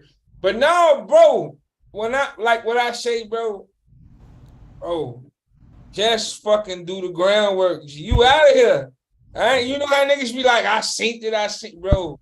All I'm gonna say is, bro, just follow up your plans, God, and that shit go manifest because it's the shit cold, bro, and it's different. It's different and good. When you get different and good, and then you can put a fucking person to it that's fucking just as fucking mysterious as the music. You got that's equation for a fucking masterpiece. You feel me? Sure. So it sounded like it sped up. That was intentional? Yeah, so the second verse we added, you know, we got some real trap drums on there. You know what I'm saying? No, I'm fucking with that, bro.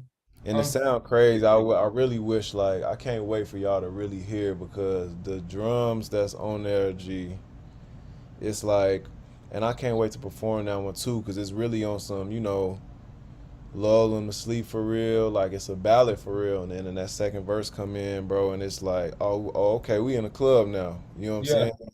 Like, the summer ends, maybe we try again.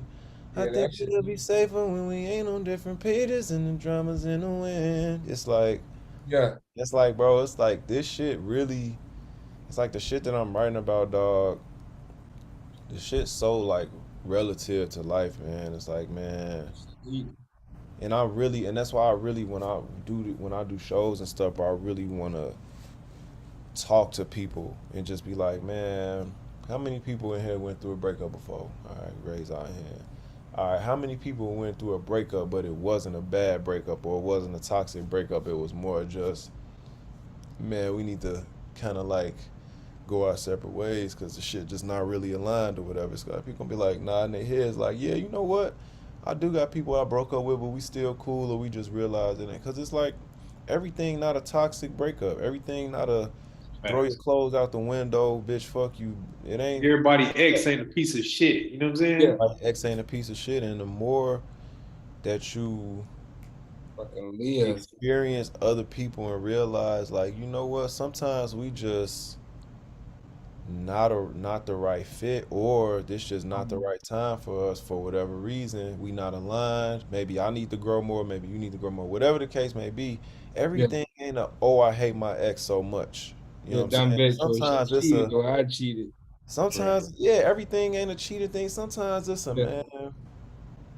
This ain't working. Damn, I'm gonna miss you, but I gotta go this way though, and I don't think you can come this way with me. This gonna, you know what I'm saying? Sometimes it's that. So I don't know, man. I got so many stories to tell, bro, and I got so many fucking. Drop the project, bro.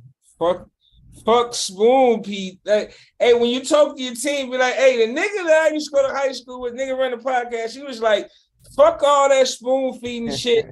Drop the fucking single, bro. Drop Put the this project fucking together. 5 to That 10 body, you app, heard? bro. Get these people 5, bro. Package up 5 EP. songs, 10 Give me songs. EP. Fucking do the photo shoot, do the fucking videos, do the parties, and let's go. And bro, I want to be the fucking assistant tour manager on your fucking overseas leg, bro, because the shit's out of here, bro. So Hey, let's go, forget, man. don't forget Marcus was like, yeah, Marcus called that shit early. He said that shit out of here, bro. That Nah, shit for real, bro. don't play, bro. Don't hold on to that shit, boy. Let Hey, that I'm letting shit go. go, God. This like this first single, pushing this and push this for a That couple months. motherfucker But is. this after that, bro, I'm It's hitting up that at the spin the bottle, G. Mark my words. It's Yeah, Spin the because bottle. that motherfucker. that shit. That video I got, man. You know what? I'm That gonna was go one. ahead already. I talked to my homie Roz, man. Roz do all the like Hit Boy and Nas like videography and shit. He's such a just a cold nigga, man, with that camera, bro. He done did shit for like, you know, Ferg and, you know, Rocky and all, like, man, I think Roz done did shit with everybody for real, but I played it for him and he was like, same thing, he really fuck with Ulterior Motives hard. I Yeah, played that's Spin the awesome. Bottle. He was like, Yeah, that's let me do that video. Like he already had like, you know, shit in his head, man, and it's like I don't even know what the fuck that video is gonna be, but I know the shit gonna be on something because I'm still like this Ulterior Motives video finna be like Gotta be. finna be cold, but this more of a upbeat. I think Spin the Bottle is more of a, you know what I'm saying? You know, this gonna be a little bit less rock and roll and more on some alternative R&B shit. So I know, you know, and I don't know, it's a different sound. It's still in the same bag, but it's a different sound too. it's So more of a low and slow type Yeah. of pace. You know what I'm saying? Like I'm fucking with that. Yeah, nah, That that's shit it. needed, bro. I think I'm gonna have, you know, I'm gonna have somebody play a saxophone at the end of that. Like really, we gonna add a lot of shit to that, man. Like I think we still got a lot of production to do on Spin the Bottle. I'm gonna go in and add like a bridge at the end too, and really make that motherfucker like crack for real. So That shit out of here. Sir. man, I Bro, got that shit out of here, bro. And bro, when you got some Chicago shit, when you're in the city throwing some shit, bro, let me know. I'm if I can, I'm there. For sure, bro. You need help promoting some shit. It's nothing. Like that's easy, man. Like I say, bro, we want to thank you for coming on, bro. You bless the people with Sir. over enough gems. We know you out of Thank here. We know this ain't the last time we gonna see you, bro. But we definitely appreciate you for giving us your time, bro. And man, wish you much success, bro. The shit coming, bro. Bro, stay focused. Do what the fuck you gotta do on the groundwork, bro, and the fucking finish line waiting on you, bro. Because Oh yeah. that's what the game need, bro. This shit different. This shit fly. Authenticity, bro. Shit. Originality. Women You know go what I'm have, saying? It's different, bro. bro. It's different. It's different, and the women go have a fucking field day with it just off GP, but. Like I say, bro, I'm not just gassing you because you just told a nigga we just set the podcast up, bro. If I didn't fuck with it, I probably wouldn't say I didn't fuck with it, but I wouldn't tell you, nigga. I've been man, playing this Hey, shit. we be on to the next, like, yeah, I'd so be like, all yeah, right. what's the next That's You the got- single. Hey, man, there's been so many times when motherfuckers had me listen to some shit, bro. that she did? And I listen to this shit and I'm like, I can't believe they finna put this shit out. But I Bro, I can't. feel bad because it's like maybe I don't get it. I'm not the end all be all, but it's been times, especially bro, it done been some bad bitches that done played me some music, and I'm thinking in my head, I just told you I was gonna do some shit with Sweetie. You know what I'm saying? Like I could write you some shit if Cause that shit like got no, I write all my own shit. I'm like, yeah, that's the problem. You write your own shit. That's what. So then just play That's how this. you landed here. Hey, they play me this shit, and I'm like, it's no way she finna release this. Like, She did, and then they be bobbing their head hard as hell, like that shit just it. Man. And I'm just Turn like, that shit off. yeah, fuck, my stomach hurt listening to this shit. But you know what, bro? I appreciate the time as well. Like y'all have me on here. I know y'all gonna have a lot of shit to chop up, man. We was talking our asses off, and that's really, really great. Cause I hope it's some stuff in here that, that can really help people. Cause everything I do is to inspire anybody to be exactly what they want to be, whatever they want to be. Just be it to the fullest, and know that they can achieve whatever. And this is coming from a person who has heard no so many times when it came to any profession, any endeavor, and it's like, bro, this feel like this my fourth go round at professional career. I done played professional basketball, I've done the highest level of fashion from the styling standpoint and creative direction and photography, and then That hoodie nice too, boy. appreciate it, man. Just Fucking need a sponsor pack. Hey, is that your homie shit again? Nah, this This Margella. Mason Margella. If Mason Margella, your homie. First of all, yeah. I'm sorry. I Yeah. apologize. Nah. You know Hey, you know what I mean? You know what I mean? When dude be like, oh, I ain't mean it Hey, was no harm, Mason guys. Margella. If you Hey, know that motherfuckers mean over your at homie. Margella. Hey, that mean your homie doing. Hey, tell your homie that mean the motherfucker doing what he's supposed to do. I got a mistake, but no, happy on that. That's a nice thing, my boy. I'm glad you just said that because I'm gonna text him tomorrow. Like, hey, before I leave, I need some more sweats, bro. But hey, You got so some he shit. Chicago I got based. this from motherfucker. Yeah. He from Chicago. He be in LA too though, so it's like it just depends on Actually, I'm gonna call his ass tomorrow. But yeah, Do this we selling shit motherfucker, here? man, they hit me in the head for this motherfucker. I used to have a rule that I only bought designer shit if it was on like sale, if I made myself feel a little better. But sometimes I be getting carried away. Like, nah, that motherfucker cold. I just need go ahead. You said how much? $960. All right. Yeah, that bitch nasty though. I ain't gonna. Yeah, man. But yeah, bro. Like seriously, dog. Having me being able to be on here, and if I could just help one person out, then it's a win, man. Or even y'all just have me on here and allowing me to tell my story and just let my mind run free, without filter, without judgment, without like anything other than just being intrigued and us just sharing wisdom with each other. Seriously appreciate y'all, man, and I'm gonna continue to just put everything together, and that shit come out, man. And anything y'all got going on too, let me know, bro. Of course, like I'm gonna make sure that people tap in and just continue to have this train rolling, man. I really do. I don't take this shit for granted at all, man. And this is something that I feel like a year from now we're gonna be looking back like, fuck.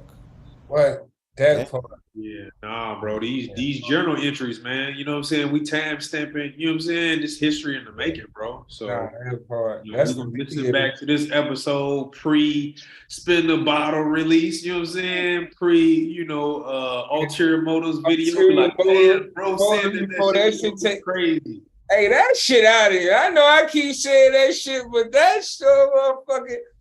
Yeah. The shit is brilliant, bro. And I know your rollout on the way, but you gotta break, bro. Do something fucking visually, bro, where you know how they fucking have the interviews where they tell how, bro, break down your thought process of fucking making a song, bro. Because any motherfucker, right, on any level that's been dealing with women, like I say, any level, it's different levels, right? But you go like that, listen to what the fuck he's saying there, so you be like, oh yeah, that's some shit. He talking that shit. Yeah, man, I am. So you know what's so crazy? I interviewed myself, bro, for how I made Ulterior Motives, where it came from, and what I'm gonna do is I'm gonna actually have somebody interview me and make that, like, that's gonna be another, something that I'm gonna post to all my socials and my YouTube and stuff. Because I really do want to break down. I put up like a making of like how the song came about, from the surface level, like, all right, you know, this I played a reference of one of my old songs. Tom started playing the guitar melody. I started freestyling the melody, wrote the song, boom, it was done. That's really how it happened. But I really want to speak about how everything comes from somewhere, and then I'm gonna actually talk about like ulterior motives as far as like, you know, every line I'm gonna break down like what this means, where this comes from, and it could be for male and females because we all have had somebody who we were, you know, interested in or felt like had a hold on us, and we were advised to probably stay away from them. But it's like, I'm gonna figure this shit out for myself and see like Yeah, why I'm so intrigued by this person. yeah. And sometimes the advice that you got was bullshit, and sometimes you be like, damn, this why they said don't fuck with you. All You right, be cool. down. It's like a drug, bro. When I hear the song, bro, and not to make us more long-winded, it's when I hear the song, it's like doing a drug where it's like you know this shit finna be bad for you, but you like, fuck that. I'm down for the ride. Nigga, when you said, I know a girl gonna turn this night on fire. And I know my fucking singing skills and the lyrics ain't all the way on point. But nigga, when you said that part, oh yeah, bro fucking talking. Yeah, bro. Hey, you was talking that shit in, bro. I ain't gonna hold you, God. Hey, bro, appreciate you, man. That's why I Hey, was like, man, I gotta have a perfect. yeah, the fucking video gotta be nuts, bro. Like fucking the woman, bro, the one, and I know your team know this, I know you know this, but the woman, bro, the fucking main character, however y'all spin that shit, Man, it gotta be interesting. when you see the girl that's in the video, at least for who I plan on having in it, who I actually just Uh-huh. spoke to today, I'm talking about a smoke show, bro. Like That, hey, I'm here for it. and I've Who was known that her. you had on the artwork for the single? Um, who was that on the artwork? Yeah. Man, that's Rox. That's the homegirl, Rox Brown. She is a phenomenal human being, number one. Phenomenal human Blue being. Rocks Brown. Phenomenal human being, great friend, and she's a outstanding wardrobe stylist. Man, them the ones. Them the Yeah, ones you need you to know, search. it's so crazy because she had posted that picture randomly a minute ago, and I'm like, I had commented like album cover, and she was like, LOL, thanks, all. I'm like, man, and I end up saying like, send that to me or whatever. This was a long ass time ago. She was like, all right, cool. She sent it to me, and you know, when I'm like, I did my own album, like the artwork on my for the cover or whatever, and I was just like, I don't see no other picture but this being like for this song, like this is just Right. perfect.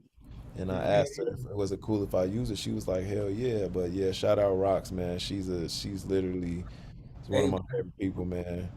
But hey, but get that motherfucking merch link up with I Facts. got that's one idea, bro. I got I'm heavy on the merch, bro, because I know you gotta be. I know you gotta man, be I tapped got it in. on my I honestly got it on my literally on my to-do list for when as soon as I get back in LA, two things is back in the studio with Jason and Tom, and part of the rollout is the video, pool party, and the merch. We got to get the merch and shit locked in and start putting that up because I definitely want to have that, even just from the artist standpoint, but especially for the first single, like have stuff around. I'm gonna have like stickers and shit like that to put on your laptop. I'm gonna literally go put posters up of the album art all around LA. I'm going to literally tag them bitches everywhere. I'm going to spray paint, you know, get stencils, spray paint that shit all over LA so motherfuckers going to see it when they walking down, you know, walking down the street type shit. So that's Yeah. literally the next order of business. When I get back to LA, we paint the town pink for real. No, So, that shit heat, bro. yeah. Hey, that shit heat, bro. And like I say, man, we wish you much success, bro. Much health, much wealth, and it's coming your way for sure, bro. And that's another one, episode 114, man. Ian, we want to thank you again. We definitely got a part 3, part 4, all that shit coming soon. Yeah. Fucking special exclusive. Let's go ahead and pencil me in for once a month, man. We gonna Hey, that's for sure. I gotta make bro a regular, and he think his follow-up game is great, but my shit been impeccable for years. So for sure. I gotta say I need an in-studio exclusive. Like we finna touch some fly shit, bro, and break down some wisdom, guys. So bro, salute you, bro, and bro, shoot me that motherfucker, spin that bottle to the Gmail, Brody. I got you. Yes, sir. Hey, shoot that to the guys' email, man. I want that motherfucker, man. Hey, that's y'all shit. I got you. Hey, love, King. Love, man. Hey, love, Brody. Keep killing it, man. Yes, sir.